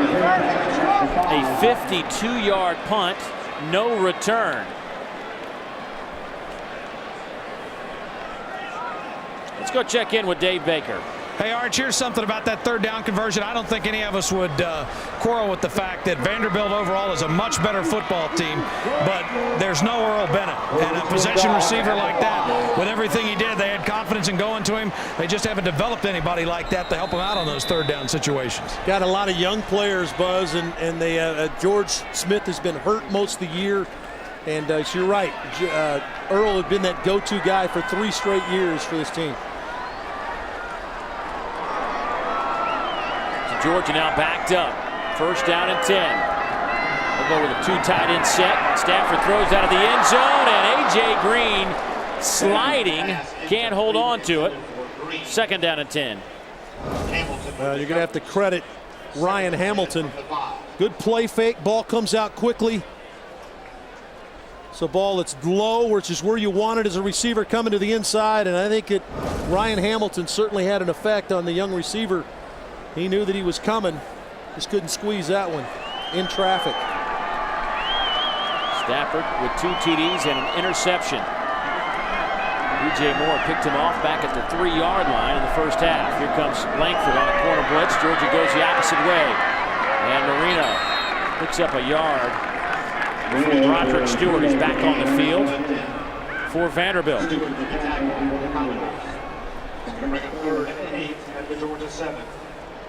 Well, we said that was the last drive that ended up in the touchdown. Marino's run for a touchdown, and we said it was a statement drive. And when you run the football 5 of the 6 times, and then the last play is the run for the touchdown, you were making a statement physically. The big catch by Green was the 1 reception in the drive, but it was about the offensive line and Noshawn Marino.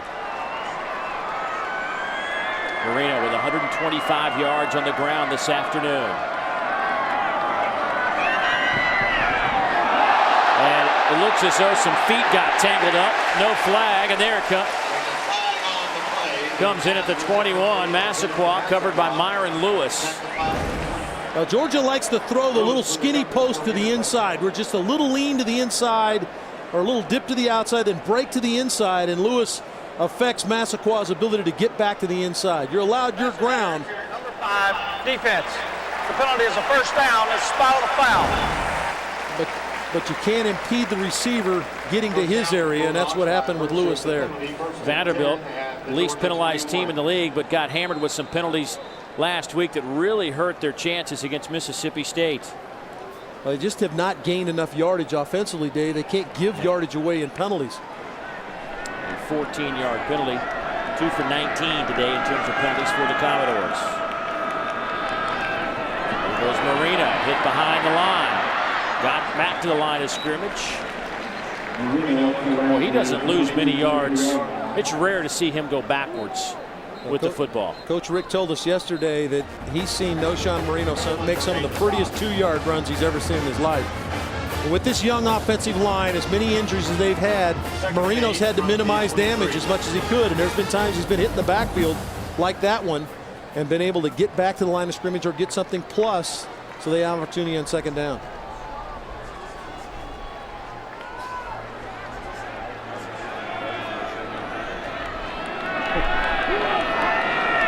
Second down and 9. Stafford all day to throw. Batted in the air and intercepted. Myron Lewis will pick it off at the 26-yard line. What a huge break for the Commodores.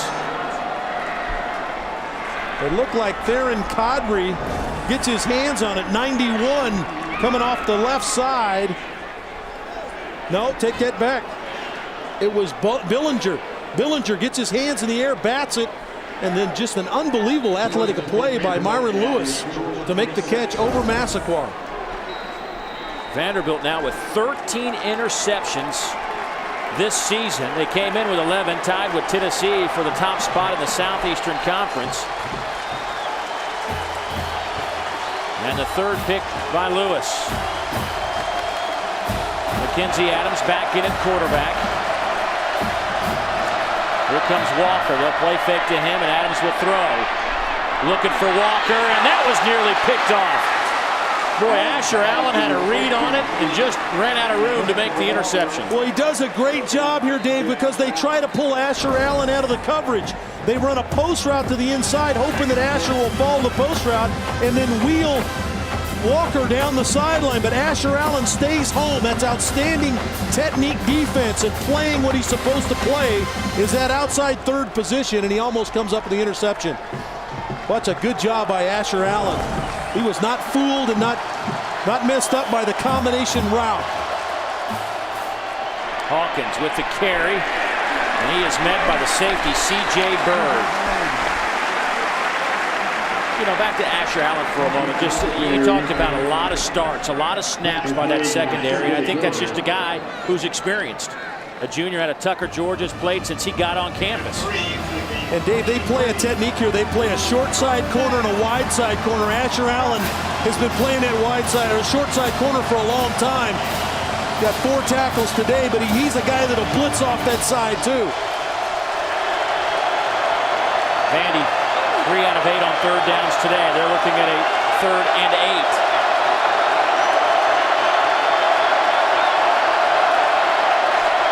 Pressure comes. Vandy picks it up. Pass is caught by George Smith, and he's hauled out of bounds inside the 10 down to the 9 by Prince Miller. Boy, was Mackenzie Adams calm in the pocket on that throw. Tremendous protection this time up front for Vanderbilt. Allows Mackenzie Adams to stand in and find George Smith running a little short drag across the field. He had to wait a long time for Smith to beat Bird across the field on the crossing route. A gain of 15 sets it up 1st and goal for the Doors.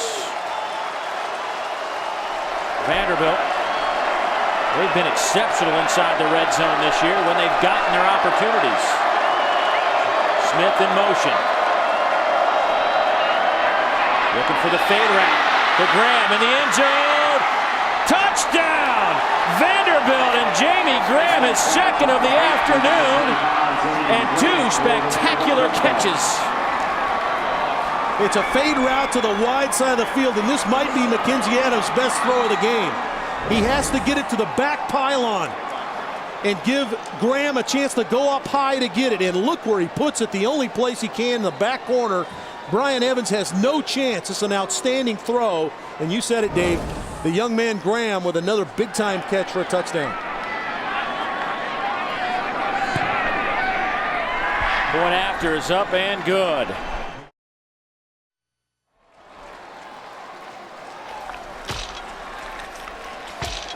Closed captioning provided by Chick-fil-A. We didn't invent the chicken, just the chicken sandwich. 21-14, Georgia out in front in this top 25 showdown here in the SEC Eastern Division. Georgia was out 21-7. Vanderbilt takes advantage of an interception at a short field and converts. Mackenzie Adams finds Jamie Graham for the touchdown. And as we had a chance to go back and look at that play a few times during that commercial break, that was one of the better throws, if not best throw, we've seen all season. Here's the kick. Marcus Brown will take it inside the 5. And stopped at the 20-yard line. Well, all season long, Champion Apparel will be showcasing the tradition and history of the SEC. And today we visit with one of the traditions here at the University of Georgia on homecoming. And that's when all the cheerleaders make their way back to Athens. And that is Georgia's oldest living cheerleader, Curtis Beal, 86 years old. Cheered for Georgia back in 1941 and 42. Also saw one of an old teacher of mine. Miss Hester was in that group a minute ago. How about that? It's Carol Hester. Huge Georgia fan. Matthew Stafford under pressure right now. Tripped up at the 27-yard line, making the 28. Roderick Stewart with the tackle for Vanderbilt. How about me seeing that, spotting that, Carol Hester? I like that you threw a little shout out her way too. You know, Lakeside High School, she used to run back in the hood. You knew I had to get a Lakeside shout out in there, didn't you? You knew it was coming. Yeah. The grade's staying the same, by the way. She's not changing. Sorry. That's C average. Inside handoff to Sutherland. That gets maybe a yard. That'll bring up a 3rd down and short. Marino comes out. Caleb King checks in for the Dogs. And Matthew Stafford just barked at his offensive line. He's trying to implore them to, let's go now. We're in a football game. He got pressured on that 1st down pass. He scrambled out, and then that run, Vanderbilt limited him to nothing there. Easy for me to say. You got it out. You did a nice job. So out of the eye, it'll be a toss sweep to King, and he is hit immediately and dropped for a loss of 4. Rashad Langford, the safety, along with Broderick Stewart. And it's a loss of 4, and now the Dogs will have to punt. How about that play? Langford came flying in. Yeah, Bruce Fowler gambles here a little bit, and Langford's going to blitz off the edge to the wide side of the field. They know that that's Georgia's favorite play, that little toss play, and he beat Cordy Glenn to the point. It was the same play that Cordy Glenn made the block on that got Marino in the end zone. Brian Mims will punt it away. His first punt, his first and only punt, traveled 49 yards. End over end kick. Very returnable if Jamie Graham can hold on to it, and he does. And Graham hit and dropped back at the 37, a 52-yard punt. But Vanderbilt has the football. Geico is canvassing the country this year to get the fans' input on all the best moments of the 2008 football season. For tour updates, tour schedules, and your chance to take the Geico Best of 2008 fan poll, check out bestofcollegesports.com. Well, here come the Commodores, and they had a short field, but to be able to convert, what does that do for this offense now? Well, it's tremendous because remember they had a 70-yard drive to close out the half for a touchdown. They get the turnover, push that across, so they're operating at a high level, and it's only going to go as far as the confidence level their quarterback, Mackenzie Adams, can take them. Vanderbilt with 196 total yards of offense. Georgia up over 300. Adams all day to throw, lobs it up looking for Smith off his fingertips, and a flag comes in at the 40. Prince Miller was on the coverage of George Smith.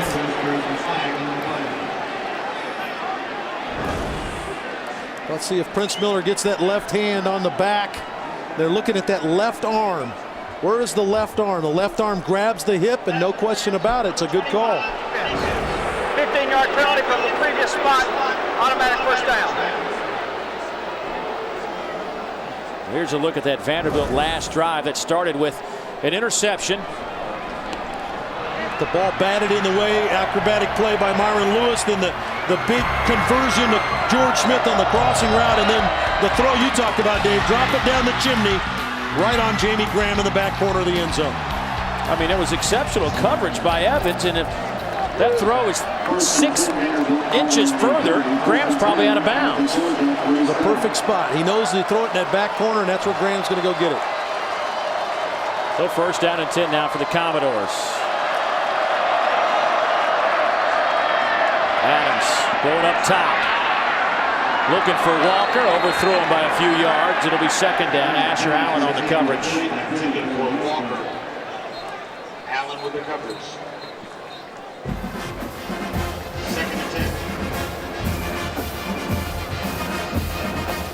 3:52 to go here in the 3rd quarter. Mackenzie Adams today, 11 out of 19 for 107 yards and a couple of touchdowns. So you look at our 1st and 10 line, brought to you by IKBI Incorporated. Igby, building vision, building relationships.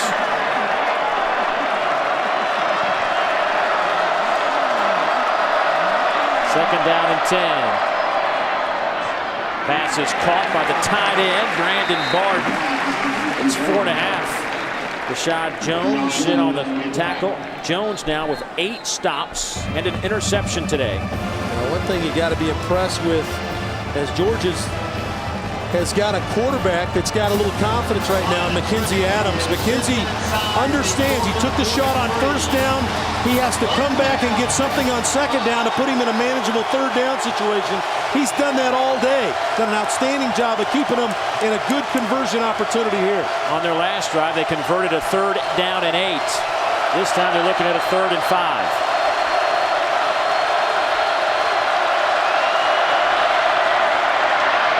Adams, and it should have been picked off by Vance Cuff, the sophomore out of Moultrie, Georgia. It hit him right in the numbers. He wanted George Smith, but he got hit just as he was getting ready to let go of the ball, which meant he couldn't pull down through and get it to his target. He's going to get hit just as he lets it go right there, and he cannot pull it down to George Smith. And Vance Cuff is the young man that had an opportunity to pick one, and had he picked that, he had a lot of room to run.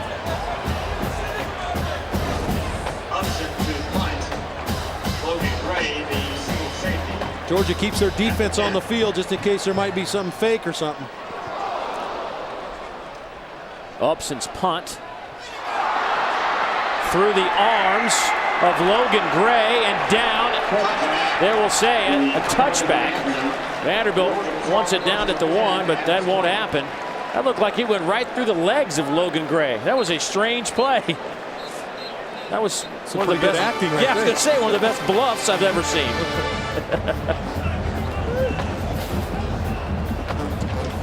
Well, here's a look at our Nissan Heisman in the SEC. And when you come here, one name comes to mind: Herschel. The Wrightsville, Georgia native won the 1982 Heisman Award. He ran for 17 touchdowns and almost 1,800 yards that year as a junior. He ran for over 100 yards in every game back in 1982, except the opener against Clemson, in which he had a cast on a broken thumb. In 3 years, Arch, 16 school records, 41 SEC, and 11 NCAA records. I was fortunate enough to play with Herschel in Philadelphia, and he was the consummate pro, too. Great teammate. Here's Stafford out of the shotgun. Across the middle to Noshawn. Picks up 10. Chris Marvin on the tackle for the Commodores. Well, this is the part that Noshawn Marino, you saw the catch there. There's the numbers that reflect, I mean, how many carries Herschel Walker had. I mean, look at sophomore year, 209 carries through 6 games to Marino's 105, over 1,000 yards. He was the definition of a workhorse. This kid here has a tremendous ability to carry the football. We just saw his other ability is to catch it out of the backfield. He has all the facets you want in a running back. Came in with 11 catches on the season. He gives way to Caleb King. Here's King. He gets the quarter and a first down. Patrick Benoit runs him out of bounds. And that basically just became a foot race between King and a linebacker. Well, and Mark Richt told us yesterday that when Caleb King finally got on the field, that he was more elusive than he thought. Redshirt freshman, of course, he was on the practice squad last year. So when he finally got to see him work with the #1 unit, he says, wait a minute, this guy's got a little more shake to him than I thought. And you saw it right there. I came away from that discussion feeling like King was more of a gamer than a practice guy. He had a great career at Great Atlanta Christian in Atlanta, in Norcross. Breaking out of a tackle, bouncing off a couple of white jerseys, and then dropped right at the line of scrimmage. Myron Lewis and Broderick Stewart combined for the stop for the Commodores. It's a good job up front, swimming to the inside. That defensive front, Greenstone, that time wins to the inside, and this defensive front's done a nice job of trying to hold their own. You know, we've talked a lot over the years about Broderick Stewart's ability to rush the passer from his end position. A great athlete, but he's also mixing it up inside. I mean, you see some of that speed, but he's been involved in a lot of different kind of plays today. I think this is one of those games where Broderick Stewart probably got in his mind, I better be able to stop the run today. Here's King dancing around, makes something out of nothing. Greg Billinger, the junior out of Lilburn, Georgia. How about Billinger making the tackle on King? Those two played together at Parkview High School. Just about 45 minutes from here in Athens. A couple of old teammates getting together on the gridiron here in Athens. I bet when they left here, they didn't think that this game, that they'd meet up on this field in this game in a top 25 showdown. No, probably not.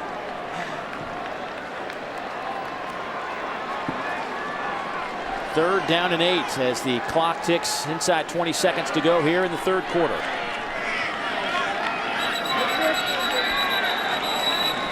Plays whistled in with a flag. Looks like Clint Bowling might have popped up out of his stance. Dead ball foul. Ball start. Number 60. Offense. 5-yard penalty. Still third down. So that'll move it back to third down and 13 now for the Dogs. And for Georgia, that's their 5th penalty today for 47 yards. And that is the end of the third quarter. End of the third quarter. We were a 7-point game at halftime at 14. See you, Mark. Look at Caleb King, 21-14. Georgia leads. Now we need to clarify something. Yeah. Is that you explain it? Well, Caleb King transferred to Greater Atlantic Christian his junior and senior year, where he had almost 4,000 yards rushing, but prior to that had gone to Parkview High School and had a pretty good sophomore year. So we were both right. He was in both schools. Right. We didn't want to confuse folks, which is what we do on a regular basis. Long throw, pass caught by Michael Moore. That'll be well shy of the first down. We'll look at our stats through 3 quarters, and Georgia with 161 yards on the ground, 134 more yards. But I think the thing that's kept this game close is the fact that the time of possession is relatively close between these two clubs. Well, Vanderbilt's done a nice job of possessing the football, and they cashed in their opportunity on the interception. So Mims will punt it away.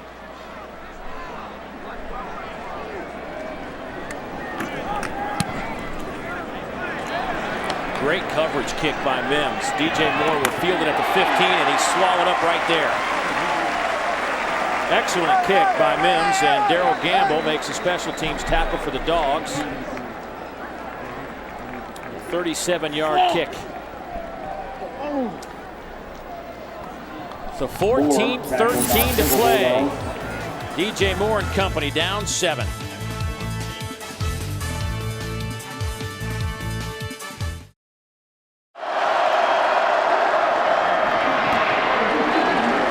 With a couple of yards off the right side.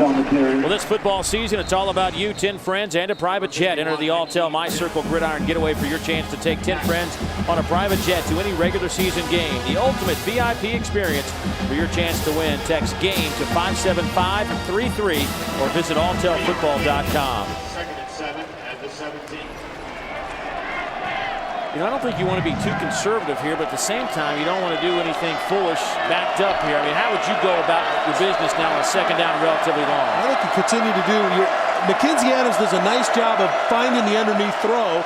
He could give him that opportunity, or give it to DJ Moore. Well, they play fake to Moore, and now Adams will throw it. Pass is caught by Jennings out to the 20, and that'll be shy of the first down by 4 yards. Jeremy Lomax knocks him out of bounds. Well, once again, good fundamental defense by Georgia, not to be influenced by the fake to DJ Moore.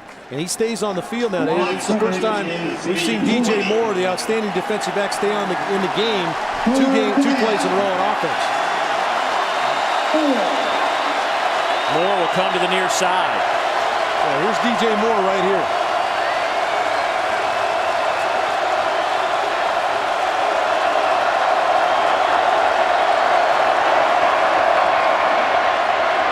Hangs in there. Incomplete.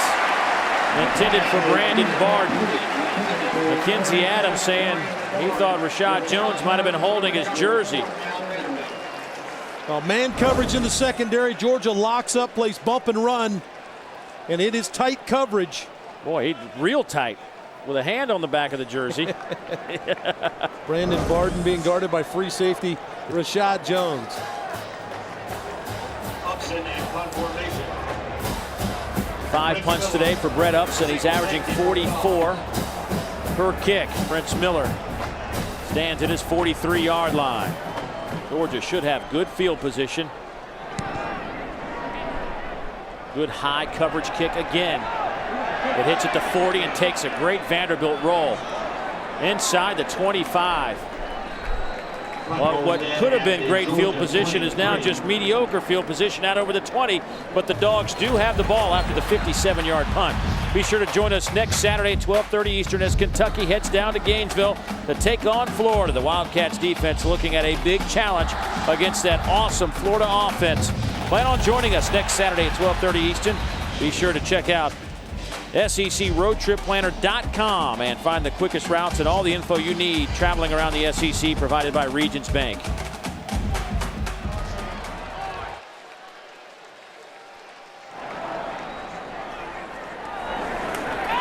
Marino back in the game. Stafford will throw, looking for A.J. Green. Stafford hits the deck on that throw. Greenstone hammered him coming out of that one, Buzz. Odd right there, Arch. Mark Richt was talking to us about the new clock rules and about the fact that, you know, if you get ahead, you can really milk it. You'd think this is the time when you would get more than a steady diet of Noshawn Marino. I think it's the biggest drive of the game for Georgia because you don't want to keep Vandy hanging around. And if Vandy can get a stop and get the football back, they've got the option of maybe going to a run series with a Chris Nixon and maybe trying to throw a curve at Willie Martinez's defense. Yeah, Buzz, and you know they had a 17-play drive, 10 minutes and 56 seconds off the clock in the fourth quarter against Tennessee last week, so you know they can do it. And now they run a toss sweep, and Vandy able to swarm Marino, and now you're looking at a 3rd down and long. Well, it's a very odd situation. Buzz, you're down there on the field. It's a very quiet, docile Sanford Stadium right now. Yeah, it really is. I think people sitting back on their heels a little bit. You know, they remember 2 years ago, the last time Vandy was here. They kept hanging around. They stayed in the game until the fourth quarter, and they won it. And I think there's an awful lot of uneasiness here on the part of the faithful.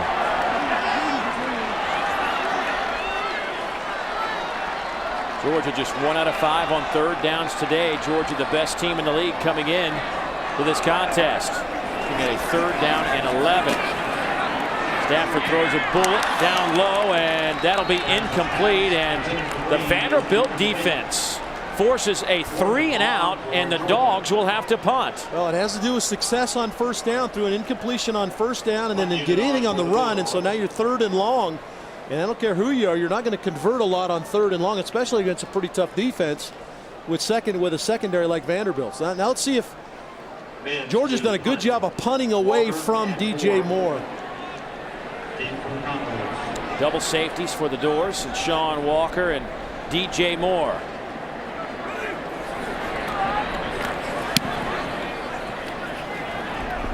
High kick, and Moore will take it, bounce off one Georgia Bulldog defender, and then still on his feet before he's finally brought down.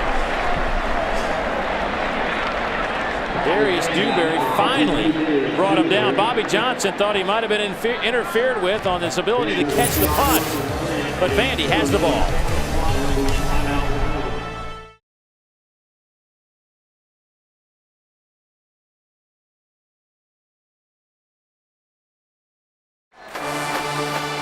$92,000 on hand as Georgia celebrates their 87th homecoming, and some Vanderbilt fans decided to be a part of the festivities as well, as their Commodore team, ranked in the top 25 with a 5-1 record, matching the Dogs, has the football down 7. Here goes DJ Moore. DJ dancing around. Look at the elusiveness of this player. And tackled from behind.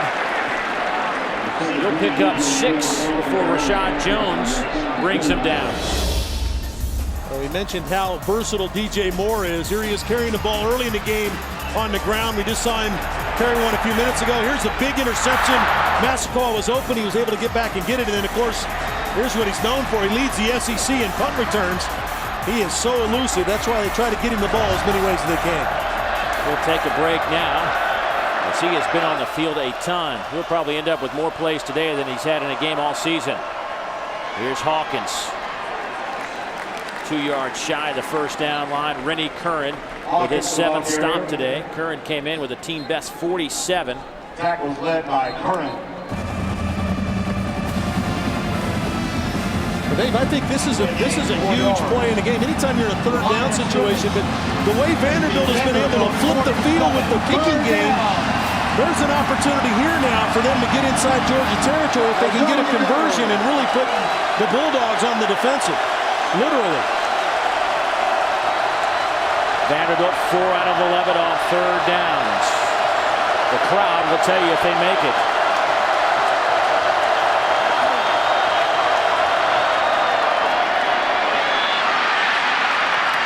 And it is quiet in Sanford Stadium after Jared Hawkins rumbles for the first down inside Georgia territory. A pickup of 14 before Gamble brings him down. Georgia loses their leverage to the outside. Right there, Bird comes up from the safety spot. He gets leverage back to the inside, and Hawkins sees it and slides out. Watch Bird get pinned to the inside right there. Hawkins sees it, slides back outside. Good, intelligent running by Jared Hawkins to pick up the first down. And a good block by 66 Eric Hensley, the junior out of Clinton, Tennessee, pitting C.J. Bird back to the inside. Here's Walker, a little reverse, back to a little flea flicker. Back to Adams, nowhere to go, just throws it up. And, boy, that was a scramble from the snap. Jamie Graham tossed it back to Adams. And it looks as though Gamble's slow to get up. He's fortunate enough this wasn't picked off. A double reverse, little flea flicker like you said, Dave. He wanted Barton to tight end down the sideline, but he just threw the ball into a crowd. Let's go down to Dave Baker. You know, Arch, I just wonder. I know that Ted Kane's up there trying to dial anything in he can, but, you know, this Vanderbilt offense has been able to establish a rhythm or something. And, you know, nice to take a shot, but if you're looking at it from a Vanderbilt perspective, you hope that doesn't, you know, that gets you behind the chains and doesn't go ahead and put you behind the sticks. Yeah, and here's where you got to trust your quarterback, Buzz, and you're talking about playing behind the sticks. It's 2nd and 10 now.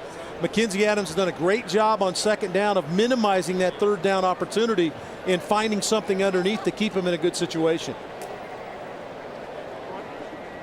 Once again, Gamble left the game earlier today, went flying over a Vanderbilt player and trying to make a sack and kind of tweaked his back a little bit, and now he's slow to get up again. Remember, he's replacing Ellerby, the senior middle linebacker, who's out with an injury today.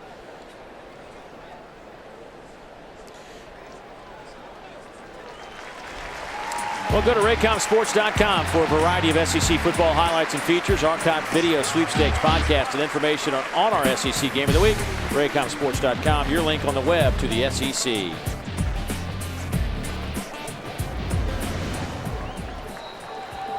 Gamble today with pressure, a pass broken up, and 5 tackles as he makes his way to that Georgia sideline. And 2nd down and 10 coming up for the Commodores.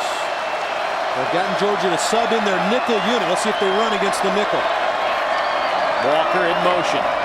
They'll go inside handoff to Jennings, and that play is blown up by Corby Irvin, the senior out of Augusta, Georgia.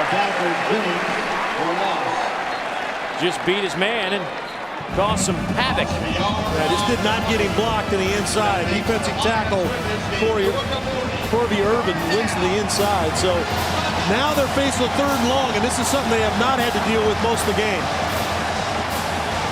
See what Bobby Johnson has on that play sheet on a 3rd down and 11. You look at our Academy Sports down and distance marker.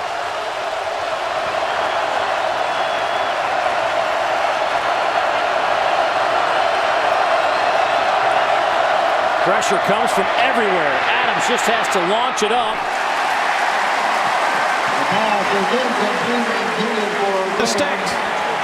And that'll be a 4th down coming up for Vanderbilt, and the Dogs defense has apparently held. Well, Dave Baker said just a few moments ago this team doesn't play well behind the sticks. It's 3rd and 11, and there was pressure from everywhere. Corby Irvin, we just mentioned his name on the play prior, but he was involved in the pressure there, and really no chance for Adams to set up and throw the football.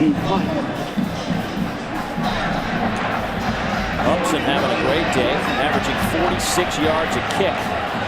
And he has punted 6 times today. Logan Gray stands back to return it to 10.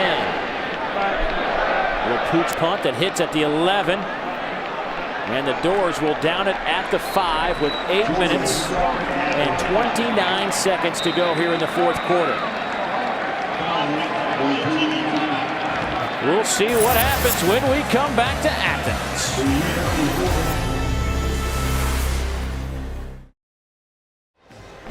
Today's game is brought to you by Alltel, the official wireless partner of fans. Well, we thought we were going to have a pretty good matchup, and that's what we've had today.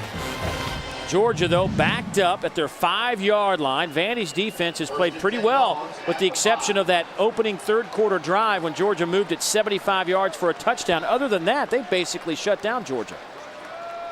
Had a 3-and-out. Georgia's last possession. They'll hand it off to Marino. Sean knows what to do with it. Find some room and pick up the first down out over the 15 to the 19-yard line. Patrick Benoit with the tackle. It's coming straight at you. Sean going to run to daylight. Little cut back there and then find a crease.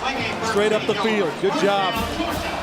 Aaron White, the big tight end, freshman tight end, getting a block there to help Sean free up. There's that second half possession story. And Dave Neal just talked about that long drive to start the half. Other than that, Vanderbilt has controlled the tempo here in the second half. 13-yard pickup for Marino, now with 139 yards on 19 carries. We'll get another carry. And it's another big gainer. Give him 14. Myron Lewis brings him down.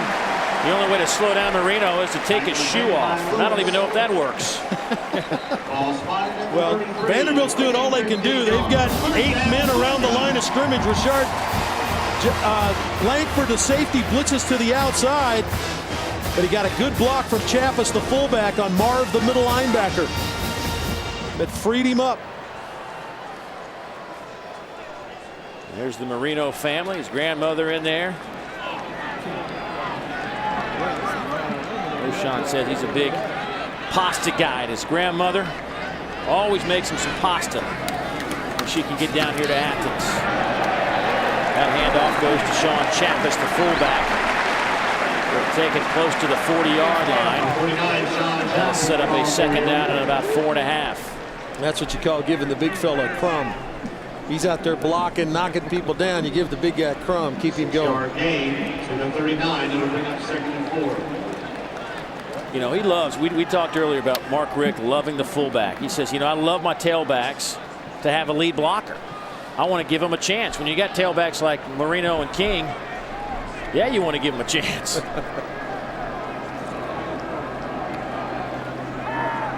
Play action. Well, if that was a crumb a minute ago, he just got the whole sandwich, did Sean Chappis. Chris Marr brings him down, first down Dogs. Well, on cue, you just talked about how he likes to throw to the fullbacks, and this is a nice little misdirection. Fake the sweep left, Chappis slips out to the wide side of the field. Easy throw for Stafford. Chappis and Sutherland, outstanding receivers from the fullback spot.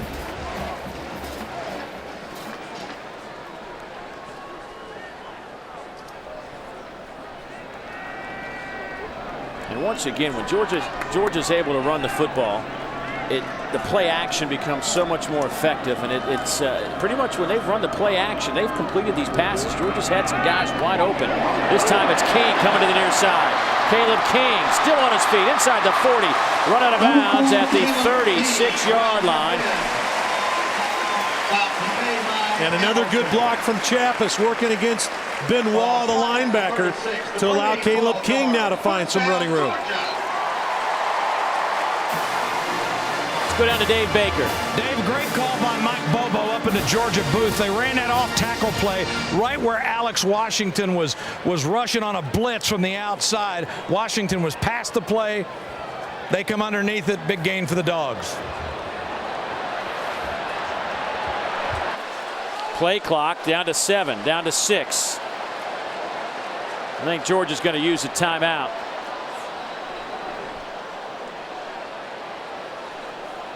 Timeout, Georgia.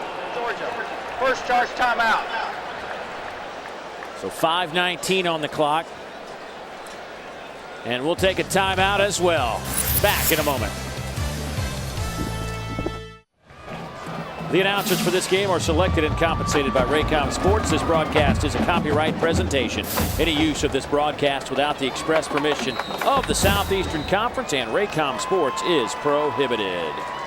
First and 10 Dogs at the 36. Well, about the same number of plays, but a big discrepancy in the average per play. Georgia's cranked up the run game here in the second half.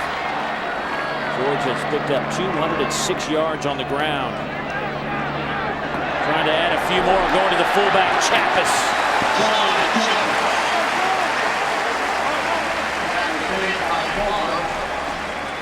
Chris Marv makes another stop. But, you know, this is a classic example, though, of the new clock rules. Chappis goes out of bounds, but the clock continues to run. Now, the 40-second clock, very different here than it is in the NFL. In the NFL, they stop it in the final 5 minutes of the second half, whereas it doesn't stop if a guy goes out of bounds, that is. And if a guy goes out of bounds now in college game, it stops in the 2 minutes, the final 2 minutes. Stafford milking that play clock. 4.5 to go in the game. Snaps it with 1, and there's Caleb King driving for the first down. Inside the 25 to the 24.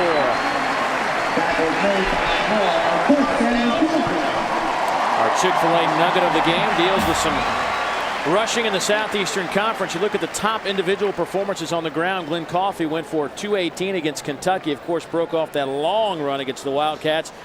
And you look at the leading rushers, and Michael Smith. Not many people expected Arkansas to have much of a running game without Felix Jones and Darren McFadden, but there's Michael Smith at 119 a game. Yeah, monster game last week against Auburn. 176 yards on the ground for Michael Smith. And Noshan closing on his highest rushing performance of this season. King will get the carry here. Yeah, Noshan will go up over an average of 100 after his performance this afternoon. And a lot of that credit can go to the offensive line of the Dogs. And for more on that, let's go down to Dave Baker. Yeah, Dave, I think it's a really critical point in the season for Georgia in terms of what they want to accomplish. Preseason number 1, you got a patchwork offensive line now that is being asked to finish a game. We heard Mark Richt yesterday talk about how much is on Stafford in terms of setting the run game. So with not only this game being so important, but with LSU and Florida looming the next 2 weeks, it's going to be critical for the confidence of this group, whether or not they can go ahead and finish this thing off as they're just outside the red zone. The Dogs will go with a couple of tight ends out of the eye. And Marino will take it inside the 20 down to the 19. Take a look at the Hampton Hotel's upcoming schedule for this Georgia Bulldog team. And Vanderbilt takes a timeout, but of course, you know, here comes Murderers Row for this Georgia club at LSU. Then Florida and Jacksonville, at Kentucky, at Auburn, and then they finish up with Georgia Tech here. Actually, they like to finish up in the Georgia Dome with the SEC championship. Right. But, you know, there's some work to be done by this offense at Georgia. And you have to play every week, Dave. This was a tough football game with Vanderbilt, and Mark Richt knew that. He knew coming in that playing Vandy today was going to be very difficult. So it's every week. You got to get prepared every week in the SEC to play. Well, our Hampton Hotel's upcoming schedule for the Commodores. They will leave the league and take on Duke. And of course, Duke, no walkover, with David Cutcliffe leading those charges. And then Florida, Kentucky, Tennessee, and they finish with Wake. And I mean, when they schedule those games 7-8 years ago, you're not thinking Wake's going to be this kind of powerhouse that they've developed into under Jim Grove. But that could be a big time game. Yeah, big opportunity, and you're talking about bowl games in the balance, maybe. Vanderbilt 1 win away from bowl eligibility, but how interesting. Georgia takes a timeout right after the Vanderbilt timeout with 3:03 to play. We'll return after the message from the SEC. 21-14. Dogs facing a 3rd down and 5. And both teams with 1 timeout remaining. Basically, with the new clock rules, if Georgia picks up a 1st down here, the game is basically over. And I would think that Vandy's going to sell out to stop the run. And Georgia will throw. Stafford scrambling and just throws it out of bounds. And that'll stop the clock with 2:56 to go. And that'll bring out the field goal unit. And today, Blair Walsh has already missed 1 from 40 yards. Look at our Honda Red Zone, powered by the Honda generators for the ultimate tailgating experience. Yeah, remember they struggled against Tennessee. Only got 2 touchdowns in 7 trips today. They've been able to take care of business, but Vanderbilt rises up here and forces the field goal attempt. A 37-yard attempt by Blair Walsh, who's 10 out of 13 this season, the freshman. Snap is good, the hold is good, and that's off the upright, and it's no good, and the Doors have another life left in Athens. I think we may be the jinx. We saw Ryan Suckup of South Carolina, one of the best in the country, go 1 out of 5 last week. Well, this is the kind of the charmed season that Vanderbilt has led this year. They've had opportunities. Teams have moved the football against them, but have not been able to finish drives. Here's another example of not being able to execute in the special teams game, and a field goal for all intent and purposes would have sealed the football game.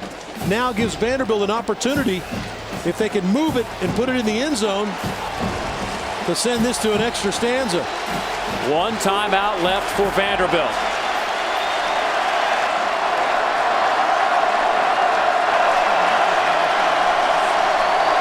Out of the shotgun, a 4-receiver set over the middle. Pass is caught by the running back Hawkins out at the 26-yard line. Gamble back on the field. He's left a couple of times today with an injury, but now you're looking at a 2nd down and 4. And really no reason for Mackenzie Adams to rush. 2:30 left in the game. He's got 1 timeout in his pocket. Just wants to move the chains. Adams passes, batted in the air and nearly picked off by Rashad Jones. That hit Barden right in the arms. Yeah, and Bobby Johnson took a step out onto the field and hollered at Barden, come on, you know, we got to have that well-thrown ball from Mackenzie Adams. He's just trying to move the chains. It's right on the money. Good job of getting it out of there by Rashad Jones. Well, with 2:21 left and only 1 timeout remaining, this is obviously 2-down territory. I would think so.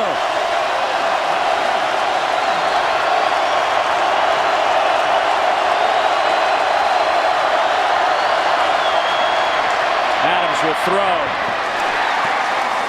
Looking for Sean Walker. It's incomplete. No flags. Van's cuff on the coverage. And you might wonder, why do you sprint out there? Georgia's done a good job of blitzing and coming after the quarterback on 3rd down. They wanted to give Mackenzie Adams an opportunity to get it away, but great coverage on the outside on the 2 out routes. So now Ted Kane trying to dial up a 4th down. Vanderbilt's only attempted 1 4th down conversion this year. Well, if you're Georgia, the guy you want to lock up on is George Smith. Smith's been the conversion guy. He's in the slot. Right here's George Smith. He's been the bailout guy for Mackenzie Adams today. Georgia with a blitz. Adams over the middle. Pass is caught by Graham, but I don't think he got it. The spot is going to be very close. Asher Allen hit him. And the Dogs hold with 2:08 to play. Again, good pressure by Georgia up front. Graham catches the football. And Asher Allen does a good job of hitting him and keeping him right where he caught it. Remember, every play is reviewed, so they're looking at the spot in the replay booth. And I would think this is one they're going to look at very closely. The nose of the ball, we're sitting right about that yard line. Needed to touch the 30, and you see it's a half a yard shy of that. So now Georgia with 2:08 left. Yeah, if I'm Bobby Johnson, I throw my challenge flag. It's your last chance. Here's King. He'll lose some yardage. And Vanderbilt will use their final timeout. Broderick Stewart slow to get up again.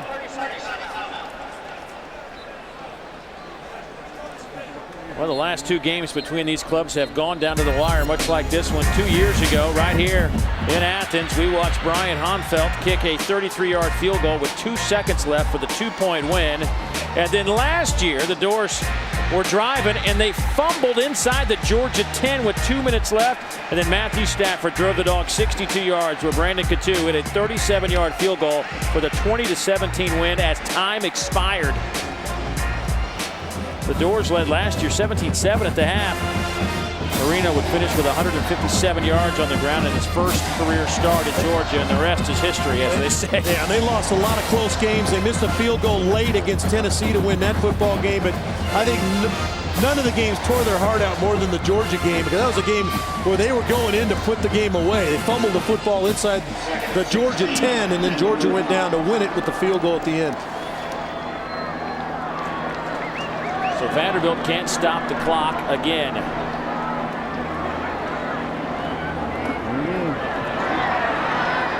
Here goes Marino. He is dropped at the line of scrimmage. Here's no Sean Marino today, who has had another big-time performance with 159 yards on the ground.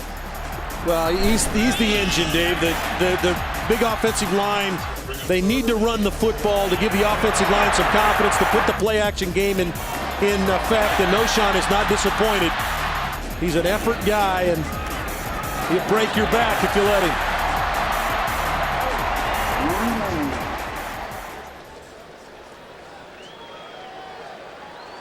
.7.2 average today, has 1 touchdown. That gives him 11 on the year. He came in leading the conference in rushing touchdowns and scoring. Look at Marino go. Breaking a couple tackles. Down to the 22-yard line. And the 40-second clock starts. So there will be 20 seconds or near 20 seconds on the clock when Georgia will have to snap the ball. Take a timeout. Just run to daylight, and then Mark Richt just pulled the official over, and let's go down to Dave Baker. Okay, Arch, what do you do here now? Do you go ahead and run? Do you try to get those 2 yards? Do you go ahead and line it up and have the freshman who was the top kicker in the country last year, who's missed 2, try to seal the deal? There's no way I run my kicker out here. Spoken like a true quarterback. Well, last week we saw a blocked field goal return for a touchdown. Right. There's no way. I think Mark Richt will try to get the first down. You were all too willing to give the crumbs to the fullback earlier, but no love for the freshman kicker, who might be needed to win a game for you down the road. Well, Mark Richt is thinking like you are, because he's sending Mims onto the field. It's that bowling mentality of his, where you got to get the strike and the 10. I wonder if he's using the second ball here. We're referring to the fact that Mark Richt has started a bowling league on Thursday nights for his football team as a way to kind of relax after a hard week of practice and before you get ready for the game. And he said that 60 guys signed up for his bowling league on Thursday night, and half of them brought their own ball and shirts and shoes. He had no idea he had so many bowlers. And then we find out Mark Richt has 2 balls, his strike ball and his spare ball. He hopes this ball goes through the uprights this time. Blair Walsh has missed twice today. This will be from 39. The kick is on the way, and this one is good, and that will seal the deal for the Georgia Bulldogs.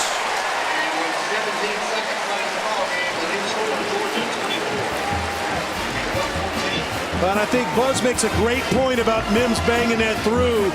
They're going to have some games where Mims is going to need to make, Blair Walsh is going to have to make some kicks for him, and Blair Walsh pounded that one through after missing a couple. Walsh, the true freshman out of Fort Lauderdale, Florida, last week against Tennessee when he had a great afternoon. Spent the night in the hospital, had some at the health center here on the campus of Georgia, had migraine headaches, and he just kind of showed up and said, yeah, I'll give it a go today for you, and put together a pretty good game against the Tennessee Volunteers with 4 field goals from 34, 20, 41, and 28 yards. So the story here is Georgia will improve to 6-1. They'll go to 3-1 in conference play. Vanderbilt will fall to 5-2 and 3-2. And they came on the road, and they had a chance. They had the football with 2.5 minutes to go in the game and just couldn't pick up a first down. Next week, we hope to have another close game, as we'll kick it off again at 12:30 Eastern as Kentucky heads down to Gainesville to take on those Gators, and that big-time offense led by Tim Tebow and Percy Harvin and company. So join us next Saturday at 12:30 Eastern, 11:30 Central. Commodores came in here and fell behind like they have done every single Saturday here in 2008. And sooner or later, when you keep falling behind, it's going to come back and get you. And it's happened the last 2 games. They were able to win the first 5. Well, this is the biggest deficit they'd fallen behind, 14 points, and just could not scratch their way back. Little pooch kick that will hit it to 28. DJ Moore picks it up. Not much room to run, and he's dropped right there, and a flag comes in. Flag is thrown. With 11 seconds to go. 48, Greg Munzenmeyer, tackled floor. You know, give a lot of credit. There was a drive on the second missed field goal today by Blair Walsh, which came in the fourth quarter here. Georgia went 11 plays and 77 yards and ate up 5 minutes and 19 seconds off the clock. A drive that started at their own 5. During the return, illegal block in the back, number 72, return team. 10-yard penalty from the spot of the foul, first down. But my point being, there were no points there, but yet I think that was a successful drive in a lot of ways. No question about it. You eat that kind of clock, you keep your offense on the field, you keep that defense on the field, it's going to pay dividends down the stretch, and it paid dividends there when they had the long drive. Mackenzie Adams, your thoughts on his play today as his first start this year? Well, I thought he did a good job of keeping them in good situations. They had a number of third and short situations that they did not convert. Here's Adams, just kind of lofts it up. It'll be incomplete, and that'll leave 4 seconds on the clock. And Georgia, when they came with pressure, Vanderbilt had no answer for the blocking. They could not pick up Georgia's pressure. A little surprised Willie Martinez didn't come with more pressure, and he really dialed it up more late in the game when they had to. And obviously, the conversion play on fourth down, they come with pressure, and Mackenzie Adams is throwing it off his back foot, and they don't convert.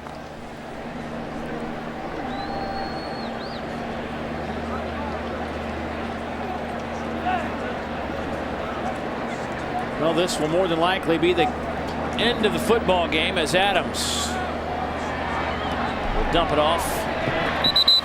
And that will do it.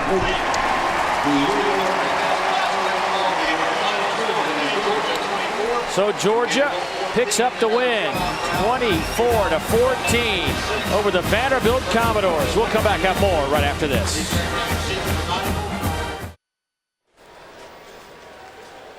Now, SEC Game of the Week has been brought to you by Crystal, by Chevrolet, by Advance Auto Parts, by Chick-fil-A, by Holiday Inn Express, and by Ruby Tuesday. Georgia's 87th edition of Homecoming goes in the favor of the Bulldogs. They beat Vanderbilt 24-14. Our principal financial players of the game, of course, Mackenzie Adams getting his first start this season. Completes 50% of his passes for 131 yards, 2 TDs. No Sean Marino of Georgia with 172 yards on the ground, a big-time performance. We will come back, put a wrap on things here at Athens, where the Dogs win it by 10.